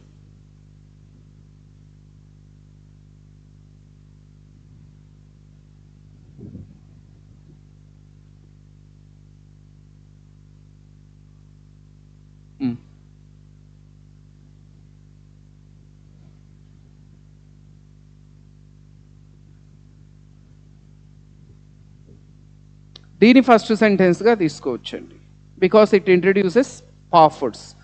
Power foods are high in nutrients such as fibre, potassium and minerals. So డీతో start అవుద్ది, అంటే ఈ రెండు ఎలిమినేట్ చేయొచ్చు. నెక్స్ట్ చెప్పండి, డి తర్వాత ఏ వస్తుందా, బి వస్తుందా? A. Excellent. Many fitness trainers encourage their clients to include these foods అన్నాడు. చూడండి, మ్యాండేటరీ పెయిర్. ఇక్కడ పవర్ ఫుడ్స్ అన్నాడు, ఇక్కడ దీస్ ఫుడ్స్ అన్నాడు. These foods refer to power foods. So this is second one. So డీతో start అవ్వాలి, D తర్వాత A రావాలి, అంటే ఇదే. దాని తర్వాత వచ్చింది third one. Power foods can be included in your everyday diet in a variety of ways. The secret to getting the most of your power foods is, of course, knowing how to cook them properly, buying seasonal produce, and recognize your preferred flavor profile. This is fourth one. ఇలా ఇవన్నీ 24లో ఇచ్చినవి, 22లో ఇచ్చినవి అన్నాడు. కొన్ని ఈజీగా ఇచ్చాడు, కొన్ని tough కూడా ఇచ్చాడు. క్లోజ్ టెస్ట్ చదవండి ఒకసారి passage.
The Maasais live in das very beautiful part of Africa.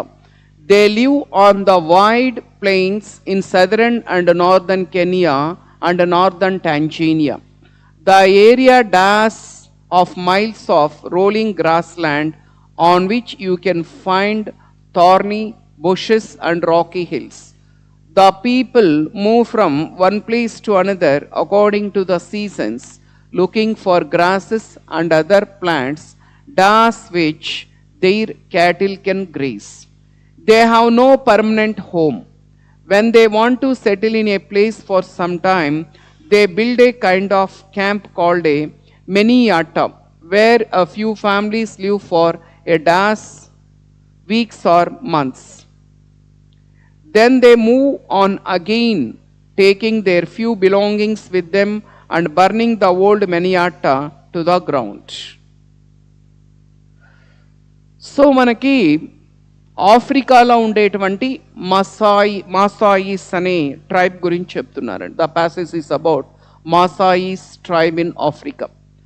The Maasais live in dash very beautiful part of America. A బ్యూటిఫులా, దట్ బ్యూటిఫులా, దేర్ బ్యూటిఫులా, సమ్ బ్యూటిఫులా? ఎక్సలెంట్ అండి. ఇండెఫినెట్ ఆర్టికల్ కదా. మాసాయిస్ అనే వాళ్ళు ఆఫ్రికాలో ఒక అందమైన ప్రాంతంలో నివసిస్తారు. ఒక అనే అర్థం వస్తుంది కాబట్టి they live in a very beautiful అంటాం. ఆ వెరీ బ్యూటిఫుల్, ఇక్కడ వెరీ ఉంది, వెరీ ముందర ఏ అనే ఆర్టికల్ వస్తుంది. దట్ వెరీ అని అనకూడదు, గ్రామటికలీ రాంగ్ అది.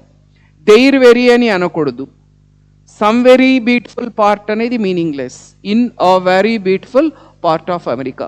ఆఫ్రికాలో ఒక అందమైన ప్రాంతంలో వీళ్ళు నివసిస్తారు. ఒక అనే అర్థం వచ్చినప్పుడు ఏ కానీ యాన్ కానీ రావాలి, indefinite article. They live on the wide plains in southern and northern Kenya and northern Tanzania. వీళ్ళు నార్దర్న్ టాంజానియా, నార్దర్న్ కెనియాలో వీళ్ళు నివసిస్తారంట. They live on the wide plains, అక్కడున్న ప్లెయిన్స్లో వీళ్ళు నివసిస్తారు. The area dash of miles of rolling grass land on which you can find thorny bushes and rocky hills. చెప్పండి. The area dash of miles of rolling grassland. ఇది మీకు clue. ఈ of అనే preposition దేని తర్వాత వస్తుందనేది తెలిసింటే ఆన్సర్ తెలిసిపోతుంది. Consist వస్తేనే of వస్తుందండి. సరౌండ్ వచ్చినప్పుడు విత్ వస్తుంది. సరౌండ్ ఆఫ్ అని ఎప్పుడు అనం. కలిగి ఆ ఏరియా కలిగి ఉంటుంది. ఆ ఏరియాలో ఏముంటాయి? రోలింగ్ గ్రాస్ ల్యాండ్, ఇవన్నీ థార్నీ బుషెస్ ఇవన్నీ ఉంటాయి. కన్సిస్ట్ వస్తేనే ఆఫ్ వస్తుంది, సరౌండ్ వస్తే విత్ వస్తుంది. మెజర్ ఆఫ్ అని అనము, ఒకవేళ అన్నా కూడా ఇక్కడ అది ఈ కాంటెక్స్ట్లో సూట్ అవ్వదు. ద ఏరియా మెజర్, ఆ ఏరియా మెజర్ చేస్తుంది అని ఏమంటాము? కాదు. కన్సిడర్ అంటే take in to consideration. Considers of ఏంటి? కన్సిడర్ తర్వాత ఆఫ్ రాదు. సో కలిగి ఉంటుంది కాబట్టి మనకి consist of, the area consist of miles of rolling grassland. ఆ ఏరియాలో గ్రాస్ ల్యాండ్స్ ఉంటాయి. On which you can find thorny bushes, అంటే థార్న్తో ముళ్ళులతో కలిగి ఉన్నట్టు బుషెస్ అండ్ రాకీ హిల్స్ ఇవన్నీ ఉంటాయి అక్కడ. The people move from one place to another according to the season. అక్కడ ఉండే ఈ Maasais they keep on moving from one place to another place according to the season. Season బట్టి move అవుతుంటారంట. Looking for grasses and other plants dash which their cattle can graze.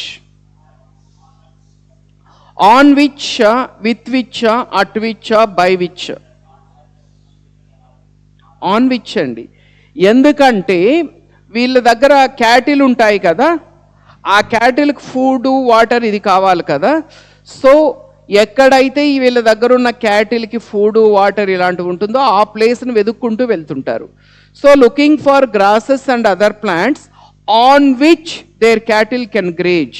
So the cattle can graze on these meadows అంటాం. Graze తర్వాత on వస్తుంది, అంతేగాని by రాదు, at రాదు, with రాదు. Grace on అంటాం. గ్రేజ్ ఉంది కాబట్టి ఆన్ రావాల.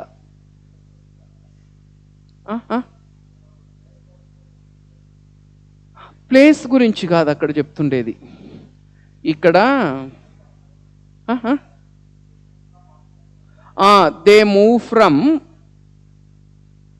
The people move from one place to another according to the season. సీజన్ని బట్టి వీళ్ళు ప్లేస్ మార్చేస్తూ ఉంటారు. లుకింగ్ ఫార్ అంటే వెతకడం. దేనికోసం వెతుకుతారు? Grasses and other plants on which their cattle can graze. అంటే ఈ క్యాటిలు గ్రేస్ అంటే గడ్డి తినడం. Other plants on which the cattle can graze అంటే మీరు ఇది ఇలా చదువుకుంటే అర్థమవుతుంది. The cattle can graze on grasses అని అర్థం. అది గడ్డి మీద డిపెండ్ అవుతాయి కదా ఇవి. ఈ ఆన్ అనే ప్రిపోజిషన్ అనేది ప్లేస్ కోసం రావడం లేదు, ఈ గ్రేజ్ గురించి వచ్చింది. గ్రేజ్ తర్వాత ఆన్ వస్తుంది. ఇప్పుడు our cattle graze on meadows అంటాం.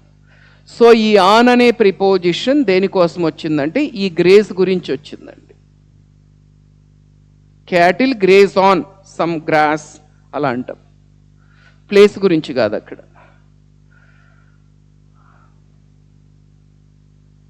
When they want to settle in a place for some time, వీళ్ళు ఒక ప్లేస్లో సెటిల్ అవ్వాలనుకున్నప్పుడు they build a kind of camp called manyatta. వీళ్ళు అక్కడ ఒక చిన్న గుడిసె లాంటిది వేసుకుంటారంట, ఒక క్యాంప్. దాని పేరు వచ్చి manyatta. Where a few families live for a days weeks and months. చెప్పండి, లిటిల్ వీక్స్ అండ్ మంత్సా, లీస్ట్ ఆఫ్ ఫ్యూనా, సిగ్నిఫికెంట్? ఎక్సలెంట్ అండి. ఫ్యూ అంటే కొద్ది వారాలు లేదంటే నెలలు అక్కడ ఉంటారు. ఫార్ అ ఫ్యూ వీక్స్ అంటాం. చూడండి, వీక్స్ మంత్స్ అనేవి కౌంటబుల్ కాబట్టి లిటిల్ వాడకూడదు. లిటిల్ వీక్స్ లిటిల్ మంత్స్ అనం. లిటిల్ అనేది అన్కౌంటబుల్ అవుతుంది. వీక్స్ మంత్స్ అనేవి కౌంటబుల్ కాబట్టి అ ఫ్యూ వీక్స్ లేదంటే అ ఫ్యూ మంత్స్ అంటాం. లీస్ట్ అనేది ఫార్ ఏ లీస్ట్ అని ఎట్లా అంటామండి? సూపర్లేటివ్ డిగ్రీ కదా, లిటిల్ లెస్ లీస్ట్. సూపర్లేటివ్ ముందర ది వస్తుంది, ఇక్కడ ఏ ఉంది కాబట్టి ఇది కాదు. Next far a significant weeks అని అనం కదా, ఎందుకంటే మనకి ఏ సిగ్నిఫికెంట్ వీక్స్ అని అనం కదండి. ఏ సిగ్నిఫికెంట్ వీక్స్ అని అనం. ఏ సిగ్నిఫికెంట్ వీక్ అంటాం కానీ వీక్స్ అనం, ఎందుకంటే మనకి ప్లూరల్స్ ముందు ఏ అని రాదు. ఏ ఫ్యూ డేస్ అనొచ్చు, అదొక ఫ్రేజ్ కాబట్టి. ఏ సిగ్నిఫికెంట్ వీక్స్ ఆర్ మంత్స్ అని అనం. సో ఈజీగానే ఇచ్చాడు, not that much of hard. Next passage.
చూడండి.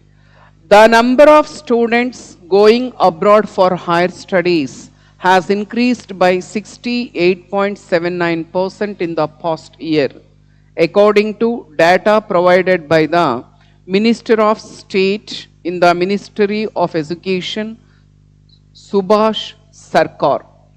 As per the data provided by him in the Lok Sabha, the number of Indians enrolled in foreign universities increased from 4.44 lakh in 2021 to 7.5 lakh in 2022. He clarified that while the Bureau of Immigration and Ministry of Home Affairs maintain departure and arrival data of Indians, there is no index for capturing the category of Indians going abroad for higher education. Purpose of Indians going abroad for higher education is captured manually based either on their verbal disclosure or the type of visa of the destination country produced by them at the time of immigration clearance, Sarkar said. According to the data provided by the ministry, the number of Indian nationals increased from 4.54 lakh in 2017 to 5.17 lakh in 2018. There was a significant increase in 2019 as well, with 5.86 lakh students flying out of the country. However, during the COVID pandemic, the number of Indian nationals in foreign universities saw a drastic dip as only 2.59 lakh students were registered. While the number continued to remain low, it saw a slight increase in 2021 with 4.44 lakh registrations. However, the number has significantly jumped to 7.5 lakh in 2022. The increase in the number of Indian nationals abroad corresponds with latest immigration reports from some of the popular study abroad destinations such as the US, UK and Australia. For the UK, the immigration statistics report states that 1,27,731 visas were granted to Indian students in September 2022, an increase of 93,470, అంటే plus 273% against 34,261 in 2019. Similarly, in the US, the number of Indian students has more than doubled, and the Open Doors report 2022 has predicted that the number of Indian students heading to the America is likely to surpass those from China in 2022-23. So the whole passage is about migration of students from for higher studies from India to other countries. అంటే ఏ ఇయర్లో ఎంతమంది ఏ కంట్రీస్కి వెళ్తున్నాడు చెప్తున్నాడు.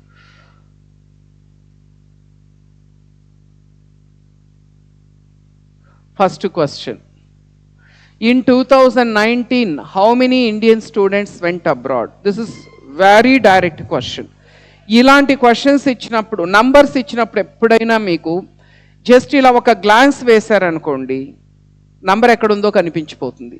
మీకు 2019లో ఎంతమంది Indian students అబ్రాడ్కి వెళ్ళారు అంటే మీరు ఒక్కసారి ప్యాసేజ్ని స్కాన్ చేశారనుకోండి, 2019 అనేది కనిపించిపోతుంది, డైరెక్ట్ ఆన్సర్ తెలిసిపోతుంది. ఎంతండి ఆన్సర్?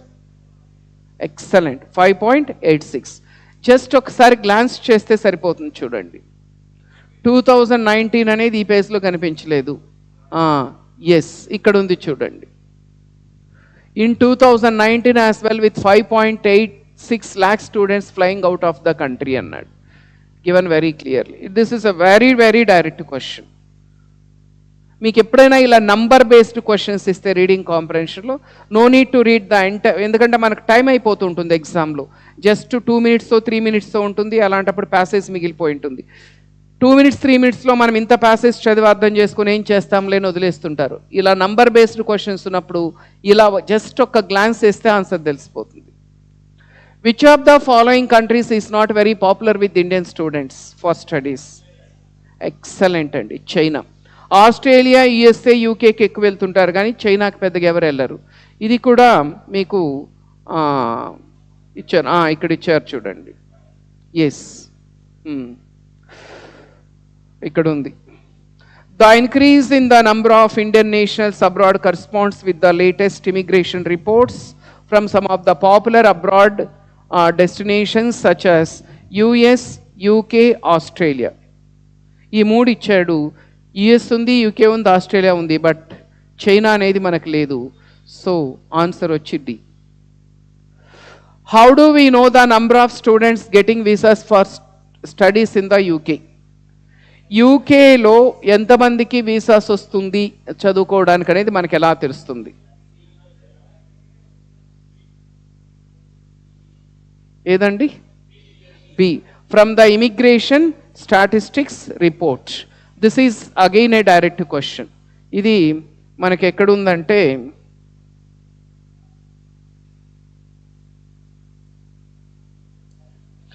ఇక్కడ ఉంది చూడండి. For the UK the immigration static report అని ఇచ్చాడు చూడండి. డైరెక్ట్ క్వశ్చన్సే ఉన్నాయి. Immigration statistics report states that 127,731 visas were registered granted to Indian students. The passage is mainly about, దేని గురించి అండి passage? Immigration of Indians to UK, US and ఆస్ట్రేలియానా? చాలామంది ఇది పెట్టింటారు. ఇక్కడ ఇండియన్స్ అన్నాడు. The passage is talking about Indian students, not Indians. Indians అంటే ఎవరైనా కావచ్చు, but the whole passage is about the students who go abroad for high studies. So ఇక్కడ ఇండియన్స్ అని ఉంది కాబట్టి ఇది తీసుకోకూడదు. స్టూడెంట్స్ గురించి మాట్లాడుతున్నారు ఇక్కడ. Indians enrolled in foreign universities అన్నాడు ఇక్కడ కూడా. అన్నిట్లోనే ఇండియన్స్ అనే ఉంది. ఇక్కడ ఫారిన్ యూనివర్సిటీస్ అన్నాడు, కానీ ఇక్కడ మనకు స్పెసిఫిక్గా ఏం చెప్తున్నాడంటే స్పెసిఫిక్గా యుఎస్, యూకే ఇలా చెప్తున్నాడు కదా. Indians enrolled in foreign universities అన్నాడు. Indians going to America, only America గురించే కాదు కదండి, మనకి ఆస్ట్రేలియా ఉంది, యూకే ఉంది. Indians going abroad for high studies, higher studies అనేది ఇంపార్టెంట్ మనకి ఇక్కడ. అబ్రాడ్కి హైయర్ స్టడీస్కి ఎవరైతే వెళ్తున్నారో వాళ్ళ గురించి.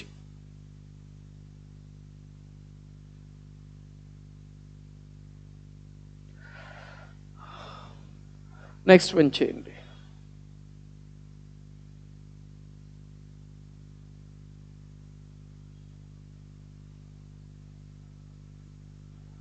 ఇవి డైరెక్ట్ న్యూస్ పేపర్ నుంచి తీసుకున్నదండి ఇది, ఈ passage.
Okay.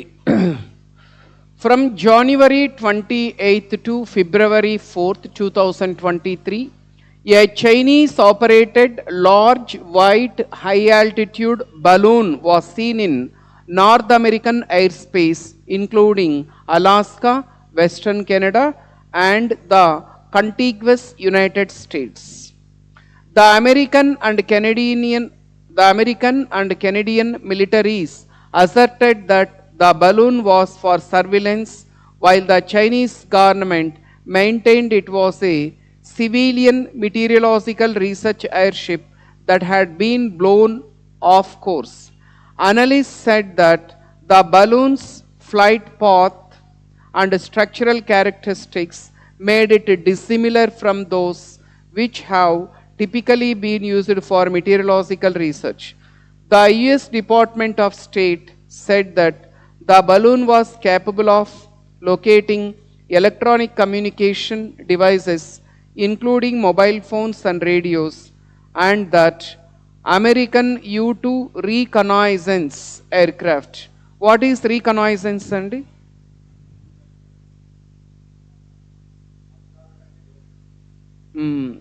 Actual meaning of reconnaissance అంటే ఎక్స్ప్లోరేషన్, ఇన్వెస్టిగేటింగ్, ఎగ్జామినింగ్, ఏదైనా ఒకదాన్ని ఎక్స్ప్లోర్ చేయడం, ఎగ్జామిన్ చేయడం, చెక్ చేయడం.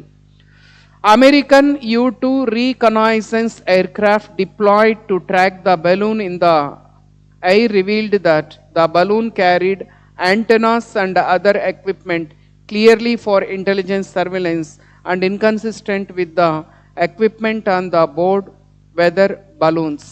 The State Department said that the spy balloon was a part of global Chinese military directed surveillance effort in which Chinese spy balloons have flown over more than 40 nations in 5 continents. On February 4th, the US Air Force shot down the balloon over US territorial water off the coast of southern Carolina on the order of US President Joe Biden. Debris from the wreckage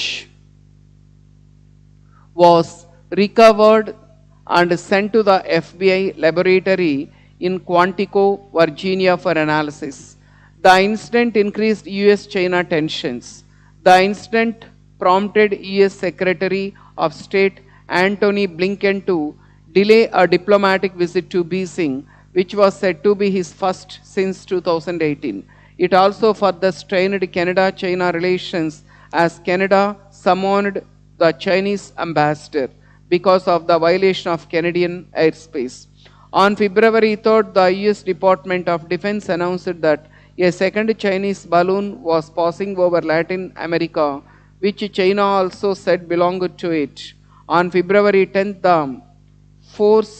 the Air Force shot down another aerial object over US territory at the order of the President Biden.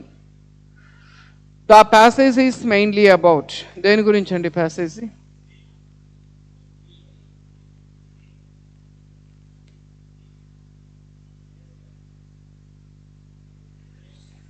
First option, the strained relations between US and China.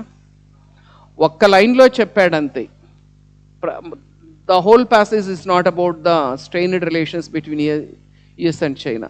A Chinese spy balloon flying over US and Canadian territories, China's global military directed surveillance, ఇది అస్సలు కాదు. Chinese balloons flying all over the world, ఈ రెండిట్లో చెప్పండి. బీనండి, not all over the world.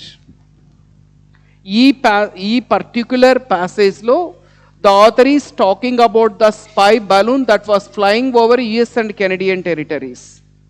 US Canadian టెరిటరీస్లో ఒక spy balloon అనేది ఫ్లై అవుతూ ఉంటే వాళ్ళు కూల్చేశారు ఆ బలూన్ని. కాబట్టి the passage mainly focuses on the spy balloon flying over US and Canadian territories, not all over the world.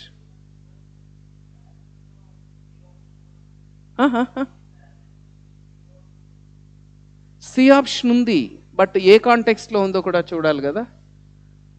ఎక్కడుంది?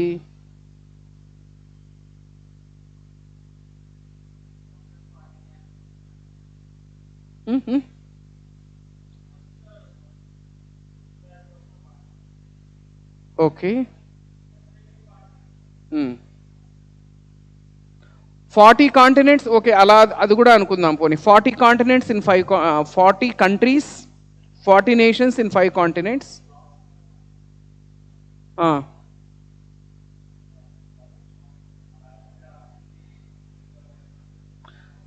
మొత్తం ప్యాసేజ్ అంతా కూడా ఏంటంటే అమెరికా కెనడా మీద ఏదైతే ఈ చైనీస్ స్పై బలూన్ అనేది అది ఫ్లై అవుతూ ఉంటే ఈ తర్వాత కెనడా ప్లస్ అమెరికన్ గవర్నమెంట్స్ దాన్ని కూల్చేసాయి అన్నమాట. The passage is focusing on that particular point. The state department said that the spy balloon was a part of the global Chinese military directed surveillance effort in which Chinese spy balloons have flown over more than 40 nations in 5 continents. అంటే 5 కాంటినెంట్స్లో 40 nations మీద ఎగిరిందని చెప్తున్నాడు. కానీ but not the whole passage is about that. దాని గురించి కాదు కదా మనకి. ఇక్కడ మీకు అలా తీసుకున్నా కూడా మీకు ఇక్కడ ఏమన్నాడు, ఆల్ ఓవర్ ద వరల్డ్ అంటే 40 నేషన్స్ కాదు కదా ప్రపంచంలో ఉండేది, చాలా కంట్రీస్ ఉంటాయి. కాబట్టి ఆల్ ఓవర్ ద వరల్డ్ అనేది it makes it invalid. Chinese spy balloon flying over US and Canadian territories. Read the statements given below. The US Air Force shot down the Chinese balloon over US territorial waters.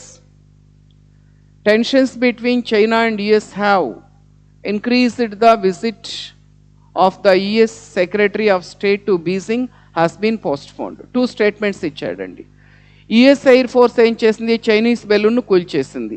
తర్వాత యుఎస్కి చైనాకి మధ్య tensions పెరిగిపోయాయి. In fact US secretary of state to Beijing అంటే US secretary ఇతను బీజింగ్ని visit చేయాల్సింది, అది కూడా పోస్ట్ పోన్ అయింది. Both A and B are true but B is not the correct reason for A. Both A and B are correct, B is the correct reason for A. A is false, B is true, A is true, B is false. ఏదండి correct answer? Excellent అండి. Correct answer వచ్చి B. Both A and B are true, sorry. B. Both A and B are true, B is the correct reason for A. So A, B రెండు కరెక్టే. తర్వాత వచ్చి మనకి A is the correct reason for, B is the correct reason for A. ఈ B జరగడానికి reason ఏంటంటే ఏ. అంటే ఇప్పుడు ఇతను యుఎస్ ఒక అఫీషియల్ చైనాను విజిట్ చేయాల్సి ఉంది, అది పోస్ట్ పోన్ అయింది. రీజన్ ఏంటంటే వాళ్ళు దాన్ని షట్ డౌన్ చేశారు కాబట్టి, కూల్చేశారు కాబట్టి. ఈ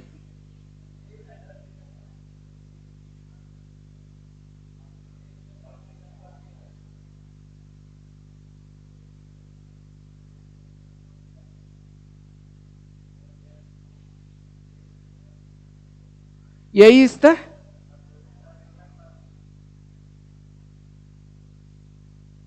ఏలో ఏముంది, both A and B are correct, true.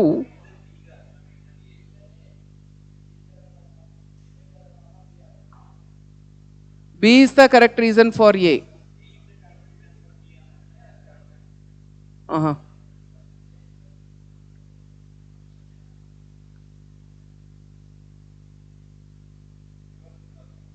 Okay okay.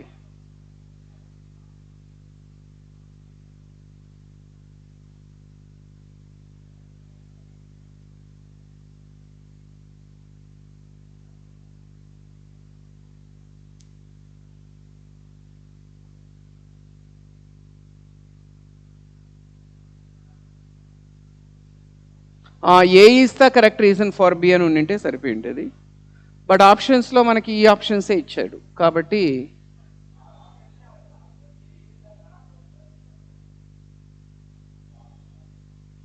both A and B are true, but B is not the correct reason for A.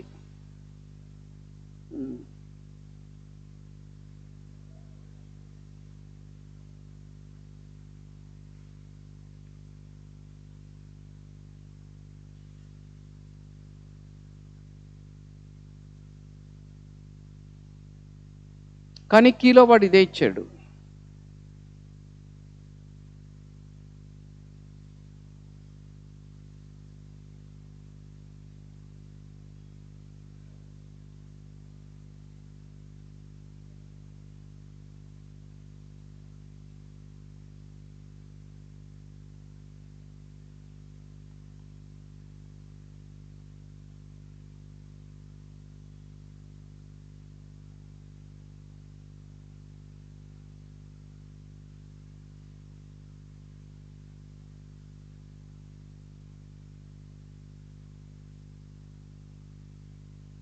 కరెక్టే కదా, ఇప్పుడు బి కరెక్టే కదా. B is the correct reason for A అన్నాడు.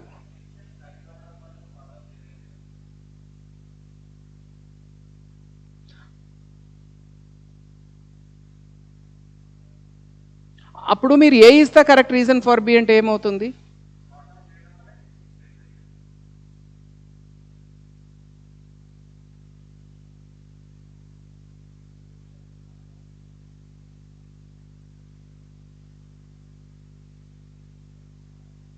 Cause and effect లాగా కదా ఇప్పుడు ఇది.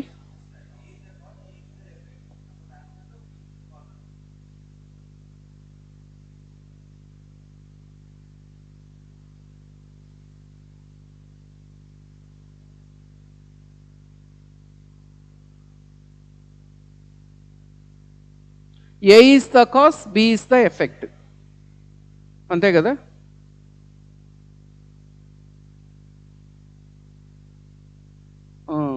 కొంచెం ఇది మార్చింటే బట్ కీ అయితే ఇదే ఇచ్చాడు వాడు ఆప్షన్స్లో. బహుశా వాడు కన్ఫ్యూజ్ అయ్యి ఇదేలా ఇచ్చినాడు.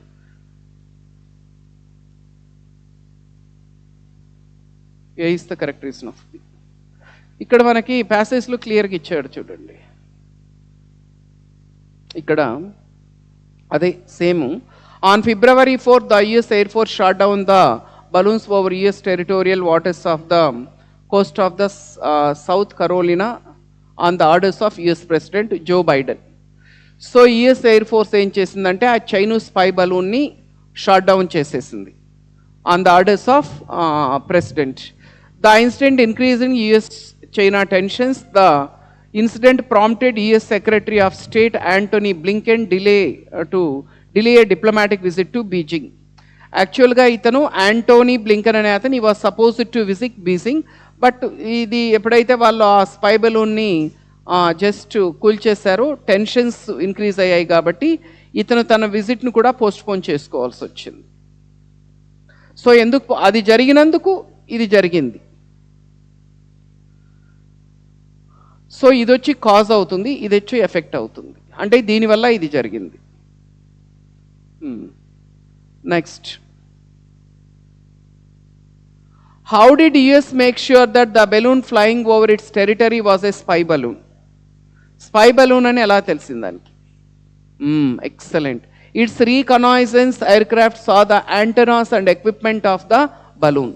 ఇది కూడా డైరెక్ట్గా మనకి ప్యాసేజ్లోనే ఇచ్చాడండి. సో మనకి ఇక్కడ ఇచ్చాడు చూడండి. And the American U-2 reconnaissance aircraft deployed to track the balloon in the air revealed that the balloon carried antennas and other equipment clearly for intelligence surveillance అని ఇచ్చాడు క్లియర్గా.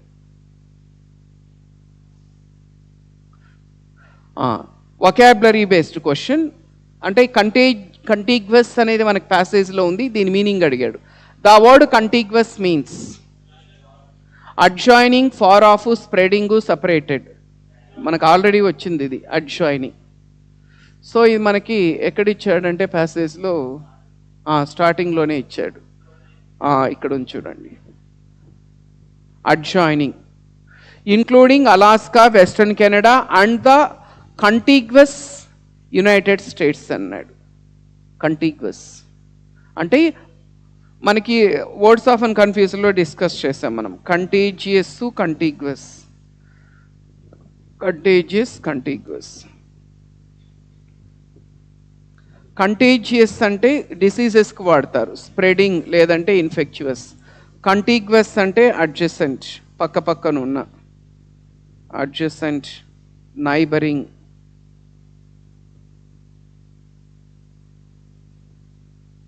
అడ్జసెంట్, నైబరింగ్, అబటింగ్, కంకామిటెంట్, అలా పక్క పక్కన ఉన్న. Next, we should spotting errors అండి, error finding. We should sorted out the problem ourselves rather than depending on the third party. చాలా ఈజీగా ఇచ్చాడు గ్రామర్ అయితే, చెప్పండి. ఎక్సలెంట్ అండి. ఎర్రర్ అనేది ఇక్కడ ఉంది. సార్టెడ్ అనకూడదు, ఏమనాలా? సార్ట్ ఉండాలి. ఎందుకు? షుడ్ తర్వాత మోడల్ యాక్సిలరీస్ ఉంటాయి కదా, మోడల్స్, విల్లు కానీ షెల్ కానీ కెన్ కానీ వుడ్ కానీ షుడ్ కానీ కుడ్ కానీ మైట్ కానీ ఇవేవి వచ్చినా వీటి తర్వాత V1 వస్తుంది. అక్కడ షుడ్ వచ్చింది, V2 వచ్చింది. సార్టెడ్ V1 రావాలి కాబట్టి మనకి ఎర్రర్ అనేది ఇక్కడ వి షుడ్ షార్ట్ అవుట్ అంట, మనమే షార్ట్ అవుట్ చేసుకోవాలి. Select the sentence that contains no spelling errors. Spellings మీద ఇలా డిఫరెంట్గా అడుగుతున్నాడు క్వశ్చన్స్. అంటే ఏ సెంటెన్స్లో స్పెల్లింగ్ ఎర్రర్ లేదు అన్నాడు. The grandeur of the ancient Roman umpire is visible in many monuments in Italy and grace. Excellent అండి. మిగతా వాటిలో ఏలో ఎర్రర్ ఎక్కడుంది?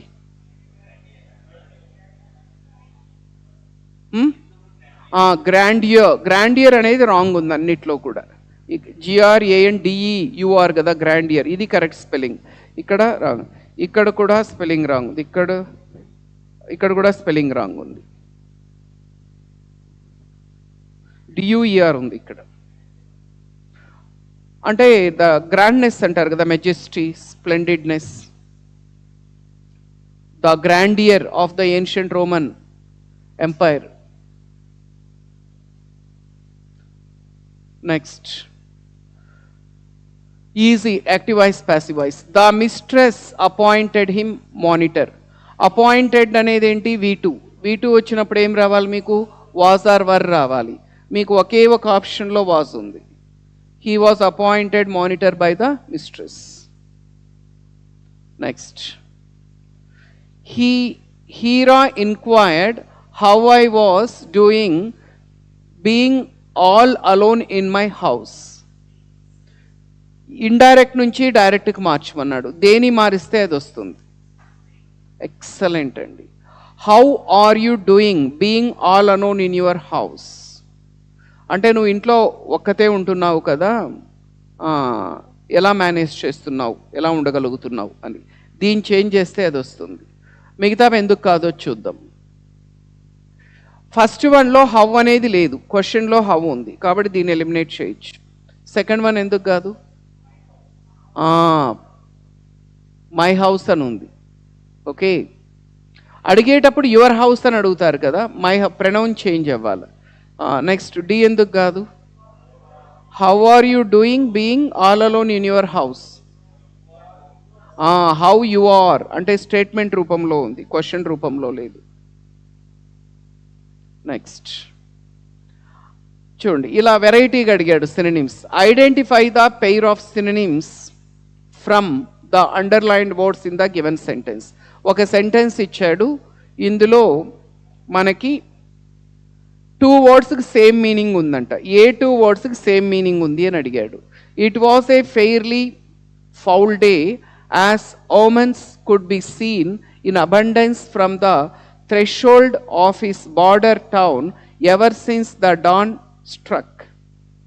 ఏ 2 వర్డ్స్కి సిమిలర్ మీనింగ్ ఉంది అన్నాడు. ఫెయిర్లీ, అబండెన్సా? ఫెయిర్లీ అంటే మనకి ఆనెస్ట్లీ అలా వస్తుంది. అబండెన్స్ అంటే ఏంటి? ప్లెంటీ, సమృద్ధిగా కదా. సో ఇది కాదు.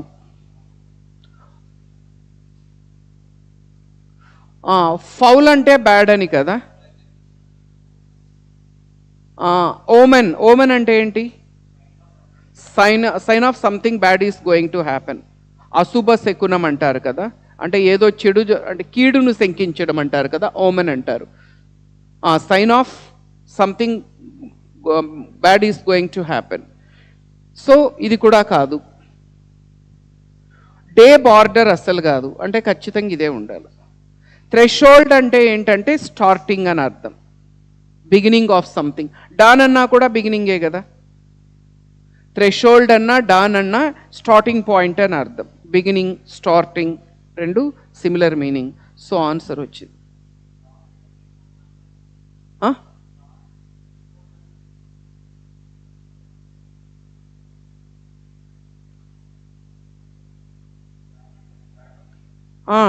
డాన్ అంటే డాన్ స్ట్రక్ అంటే వెన్ ద డే స్టార్టెడ్ అని అర్థం. డాన్ టు డస్క్ అంటారు కదా. డాన్ అంటే ఏంటి? Before sunrise. డస్క్ అంటే after sunset. So ever since the dawn struck అంటే ఎప్పుడైతే డే స్టార్ట్ అయిందో. థ్రెషోల్డ్ అన్నా కూడా స్టార్టింగ్ పాయింట్ అని అర్థం. దీని కూడా థ్రెషోల్డ్ అంటారు. ఇప్పుడు ఆ డోర్ ఉంది కదా, దాన్ని కూడా థ్రెషోల్డ్ అంటారు. అంటే దీంట్లోకి ఎంటర్ అవ్వడానికి అది స్టార్టింగ్ పాయింట్ కదా. థ్రెషోల్డ్ అన్నా డాన్ అన్నా starting point, beginning, starting of something. ఇట్లా కొద్దిగా వెరైటీగా అడుగుతున్నాడు క్వశ్చన్స్ సినోనిమ్స్ మీద. The reputed officer was removed from his post as he was having a clandestine affair. Easy కదా. దీనికి యాంటోనిమ్ అడుగుతున్నాడు. క్లాండిస్టైన్ అంటే ఏంటి అసలు? Secret, surreptitious, covert. మనకి క్లాండిస్టైన్ అంటే సీక్రెట్,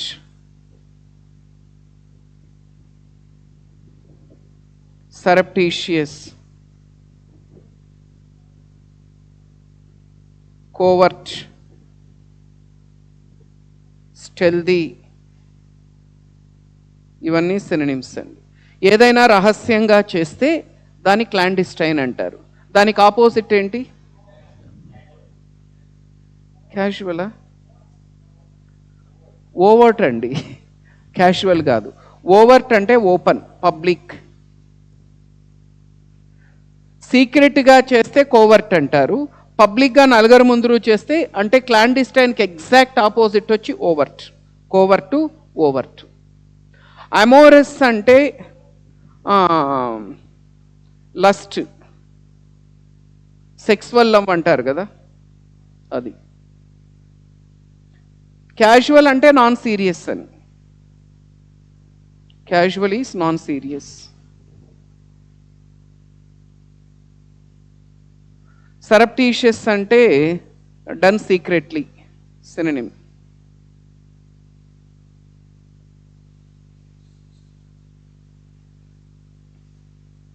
కోవర్ట్, ఈ రెండు ఒకదానికొకటి ఆపోజిట్ అండి. Covert opposite is overt. Covert అంటే డన్ సీక్రెట్లీ, ఓవర్ట్ అంటే డన్ ఓపెన్లీ.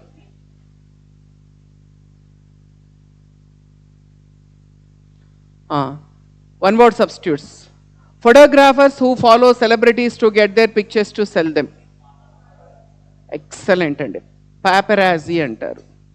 అంటే కొంతమంది ఫోటోగ్రాఫర్స్ ఎప్పుడూ కూడా సెలబ్రిటీస్ వెంట సీక్రెట్గా వాళ్ళ ఫోటోలను క్యాప్చర్ చేసి వాటిని పబ్లిష్ చేసి దాంతో డబ్బులు సంపాదించుకుంటుంటారు. వాళ్ళని ఏమంటారంటే పాపరాజీ అంటారు. Photographers who follow celebrities to get their pictures to sell them. Reporter, editor, interviewer కాదు, పాపరాజీ అంటారు. అంటే సెలబ్రిటీస్ని సీక్రెట్గా ఫోటోలు తీయడం. Fill in the blanks. The doctor has dash advised medicine for the treatment of the disease. Advise అనే meaning ఎక్కడుంది వీటిలో? Excellent అండి. ప్రిస్క్రైబ్ అంటే కదా అడ్వైజ్ అనే మీనింగ్ వస్తుంది. ప్రిస్క్రైబ్ అంటే అడ్వైజ్ అని అర్థం. Advice, recommend.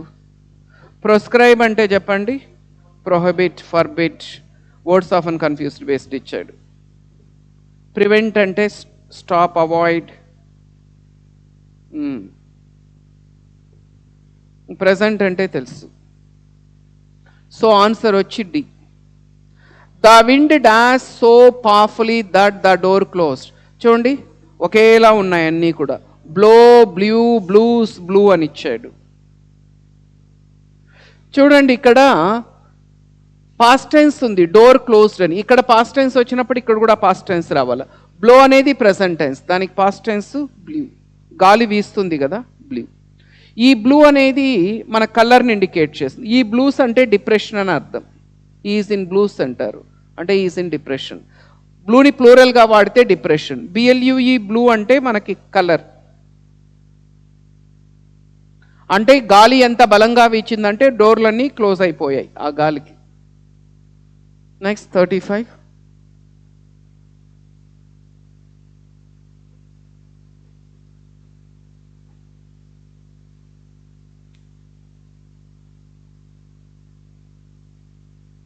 ఒకసారి ఆప్షన్స్ చూస్తే 3 ఏతో స్టార్ట్ అవుతున్నాయి. ఏ can be the first one. The temperature of the world has increased resulting in global warming. World temperature పెరగడం వల్ల మన గ్లోబల్ వార్మింగ్ అనేది వస్తుంది దానివల్ల. So A is the first one. A తర్వాత ఏమొస్తుంది? The increased amount of carbon dioxide is considered as the reason behind global warming అన్నాడు. ఇక్కడ గ్లోబల్ వార్మింగ్ గురించి చెప్పాడు, దాని కంటిన్యూషన్లో సో గ్లోబల్ వార్మింగ్ యొక్క రీజన్ ఏంటి అని చెప్తున్నాడు. Increased amount of carbon dioxide అంటే ఫస్ట్ ఏ రావాలి, ఏ తర్వాత సి రావాలి, దీని తర్వాత D. The increase in the global temperature is melting the polar ice caps. ఎప్పుడైతే టెంపరేచర్ పెరుగుతుందో దానివల్ల ice caps, polar ice caps అనేవి మెల్ట్ అవుతాయి. ఇక్కడ మళ్ళీ చూడండి మ్యాండేటరీ పేరు, ఇక్కడ మెల్టింగ్ అన్నాడు, ఇక్కడ మెల్టింగ్. ఎప్పుడైతే అవి మెల్ట్ అవుతాయో the melting of the ice caps will increase the sea level, there by drowning many islands and coastal regions. ఇది 4. సో మనకి ఏసీడిబి ఆన్సర్ వచ్చి చూడండి. ఇలా పారాగ్రాఫ్లు కూడా ఇచ్చాడు. ఇది కూడా మళ్ళీ సేమ్ 2000, ఇవన్నీ 2022నే. ఇంతంత పారాగ్రాఫ్లు ఇచ్చినప్పుడు మనకి unless we have practice, abundant practice, it is very difficult to do that.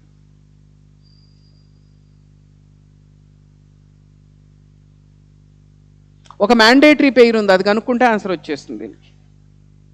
అంటే 2 సెంటెన్సెస్ పక్క పక్కన వస్తాయి, అది కనుక్కోగలిగితే ఆన్సర్ వచ్చేస్తుంది.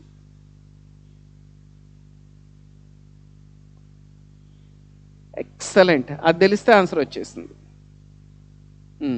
సిఏ అనే కాంబినేషన్ ఒకే ఒక దాంట్లో ఉంది చూడండి, మీకు ఎక్కడ కానీ లేదు, ఇక్కడ తప్ప.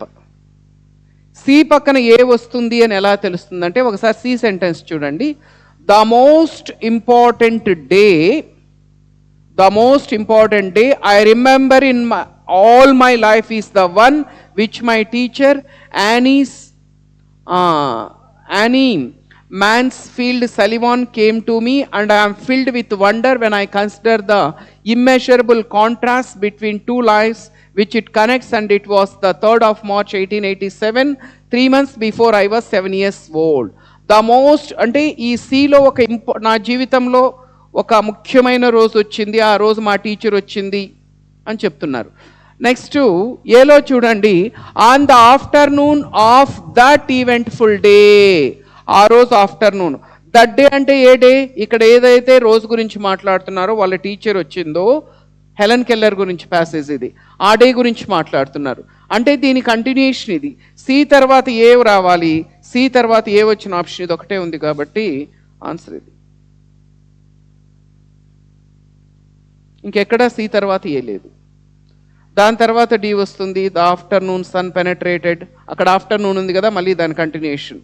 Mass of honeysuckle that covered the porch and fell on my upturned face and my fingers lingered almost unconsciously on the familiar leaves and blossoms which had just come forth to greet the sweet southern spring.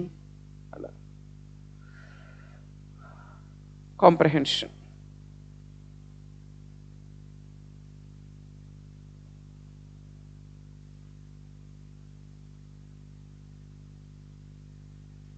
Passage లెందీగా ఉంది కానీ but questions ఈజీగానే ఉన్నాయి. చదవండి ఒకసారి.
Okay.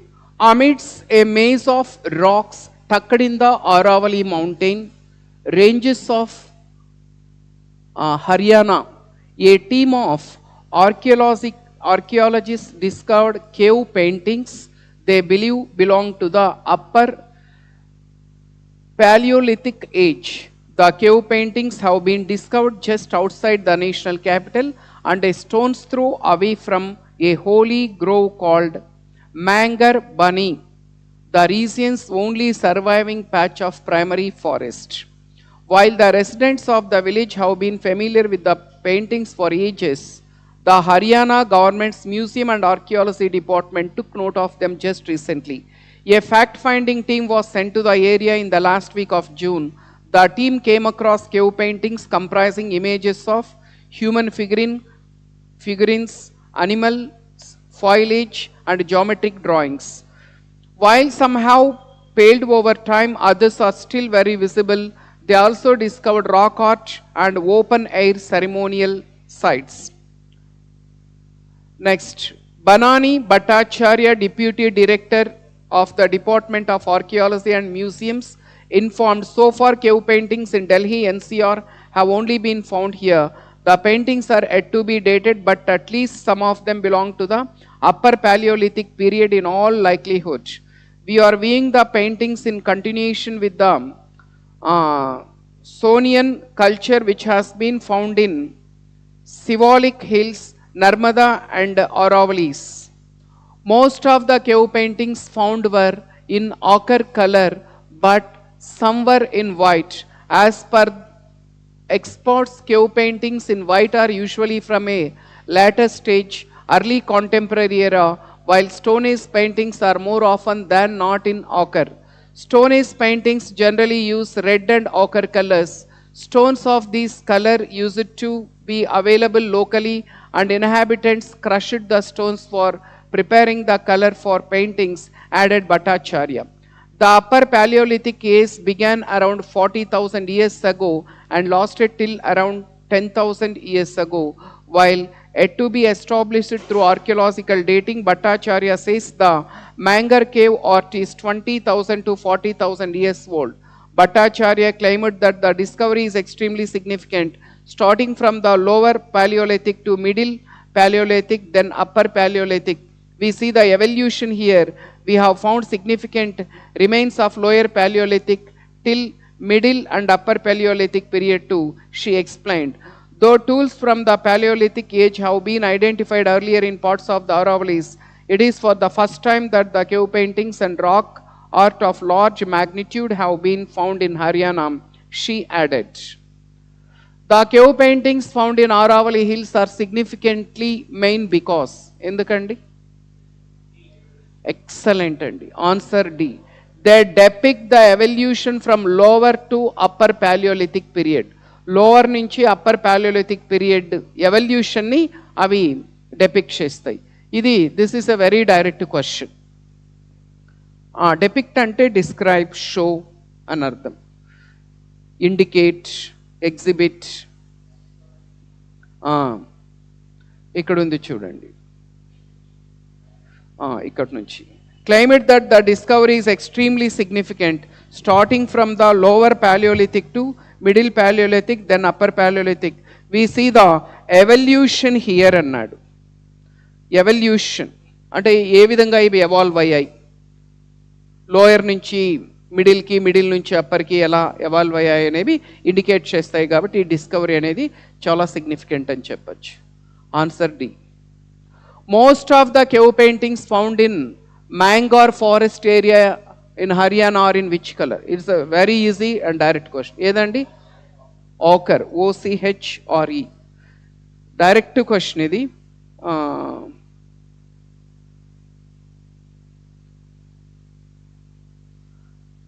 ఇక్కడ ఇచ్చాడు చూడండి. Most of the cave paintings found were in ochre colour, OCHRE. Which of the following statements is not correct according to the passage? ఇలాంటివి టైం టేకింగ్ బాగా. ఇలాంటివి టైం ఉంటే చేయాలి, ఎగ్జామ్లో లేకపోతే స్కిప్ చేయాలి. ఏది ట్రూ కాదు అన్నాడు అంటే ఏది ఫాల్స్ అని అడుగుతున్నాడు. ఇది ఆన్సర్ అండి. మిగతావన్నీ ట్రూనే, ఇదొక్కటి మాత్రం దిస్ ఈస్ ఫాల్స్. ఎలా తెలుస్తుందంటే చూడండి, the cavemen crushed the locally available stones for preparing the colour for paintings అనేది ఇది మనకి క్లియర్గా మెన్షన్ చేశాడు. చూడండి, stones of the colour used to available locally and inhabitants crushed the stones for preparing the color paintings. This is clearly mentioned. Okay, so ఇది true, మనం false కనుక్కోవాలా. This is true. The paintings comprise images of human figure in animals, foliage and geometric drawings. ఇది కూడా ఇచ్చాడు కదండి, మనం ఎక్కడో చదివాము ఇంతవరకు. ఇక్కడ ఇచ్చాడు చూడండి. The team came across cave paintings comprising images of human figure in animal foils and geometric things. ఇది ట్రూ, మనము ఫాల్స్ ఏదో కనుక్కోవాలా. The Manger cave art is 20,000 to 40,000 years old. ఇది కూడా డైరెక్ట్గా మెన్షన్ చేశాడు, ఇక్కడ ఉంది చూడండి. Manger art is 20,000 to 40,000 years old. So ఈ మూడు ట్రూ అని తెలిసిందంటే ఆబ్వియస్లీ ఇదే ఫాల్స్ ఉండాలి, no need to check. Next, the archaeological findings in the Mangar forest consist of all the following except. ఒకటి తప్ప అన్నీ దొరికాయంట అక్కడ మ్యాంగార్లో. ఏదండి? టూల్స్. టూల్స్ ఒక్కటి తప్ప మిగతావన్నీ దొరికాయి. Ceremonial sites, cave paintings, rock art. ఇది ఎక్కడ మనకి ఇచ్చారంటే ఇది కూడా ప్యాసేజ్లో ఒక దగ్గర మెన్షన్ చేశారండి. ఇక్కడ చూడండి, while some have placed over time others are still visible, they also discovered. Rock art ఉంది, సెరిమోనియల్ సైట్స్ ఉంది, తర్వాత ఇంకొకటి వచ్చి కేవ్ పెయింటింగ్స్ స్టార్టింగ్లోనే ఇచ్చాడు కదా మనకి, సెకండ్ లైన్లోనే ఉంది కేవ్ పెయింటింగ్స్. మనకెక్కడ అదొక్కటి మాత్రం మెన్షన్ చేయలేదు.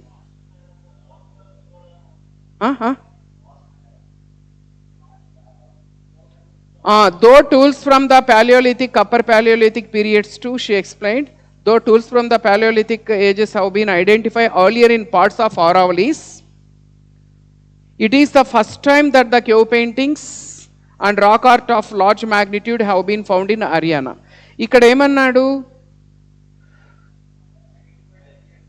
ఐడెంటిఫైడ్ అర్లియర్ అన్నాడు కదా, ఇంతకు ముందు ఆరావళిలో ఎక్కడో వేరే చోట కనుక్కున్నారు, కానీ ఇక్కడ ఈ పర్టికులర్ ఈ ప్లేస్ ఏదైతే ఉందో ఒక ప్లేస్ మెన్షన్ చేశాడు కదండి, మ్యాంగార్ అని సంథింగ్ ఏదో మెన్షన్ చేశాడు కదా, మ్యాంగార్ బ్యానీ. ఇక్కడ మాత్రం ఇవి మాత్రమే దొరికాయి. అంతకుముందు ఎప్పుడో వేరే ఆరావళి రేంజ్లో వేరే చోట ఎక్కడో దొరికాయి అవి, ఇక్కడ కాదు. A new book on games will be released by the publishers next week. ఇక్కడ విల్ బి ఉందంటే ముందేముండాలండి? విల్ ఉండాలి. So the publisher will release a new book on games next week. ఇక్కడ పబ్లిష్ అని ఉంది, విల్ బి రిలీజింగ్ అని ఉంది, ఇక్కడ would ఉంది. Next, select the most appropriate meaning of the highlighted idiom. The actress daughter is just chip of the old block. చూడండి, ఇవన్నీ ఇంతకుముందు అడిగిన ఈడియమ్సే, previous questions. Chip of the old block అంటే ఏంటి? రెజంబ్లింగ్ వన్స్ పేరెంట్స్ కదా, similar to one's parents in behaviour, దాన్ని chip of the old block అంటారు. Next, fill in the blanks. Rahul is dash coding. Excellent, experienced in coding అంటాం. మిగతా ఎందుకు కాదంటే skilled on coding అని కరెక్ట్ కాదు, skilled on అని అనము, స్కిల్డ్ ఇన్ సంథింగ్ అంటాం.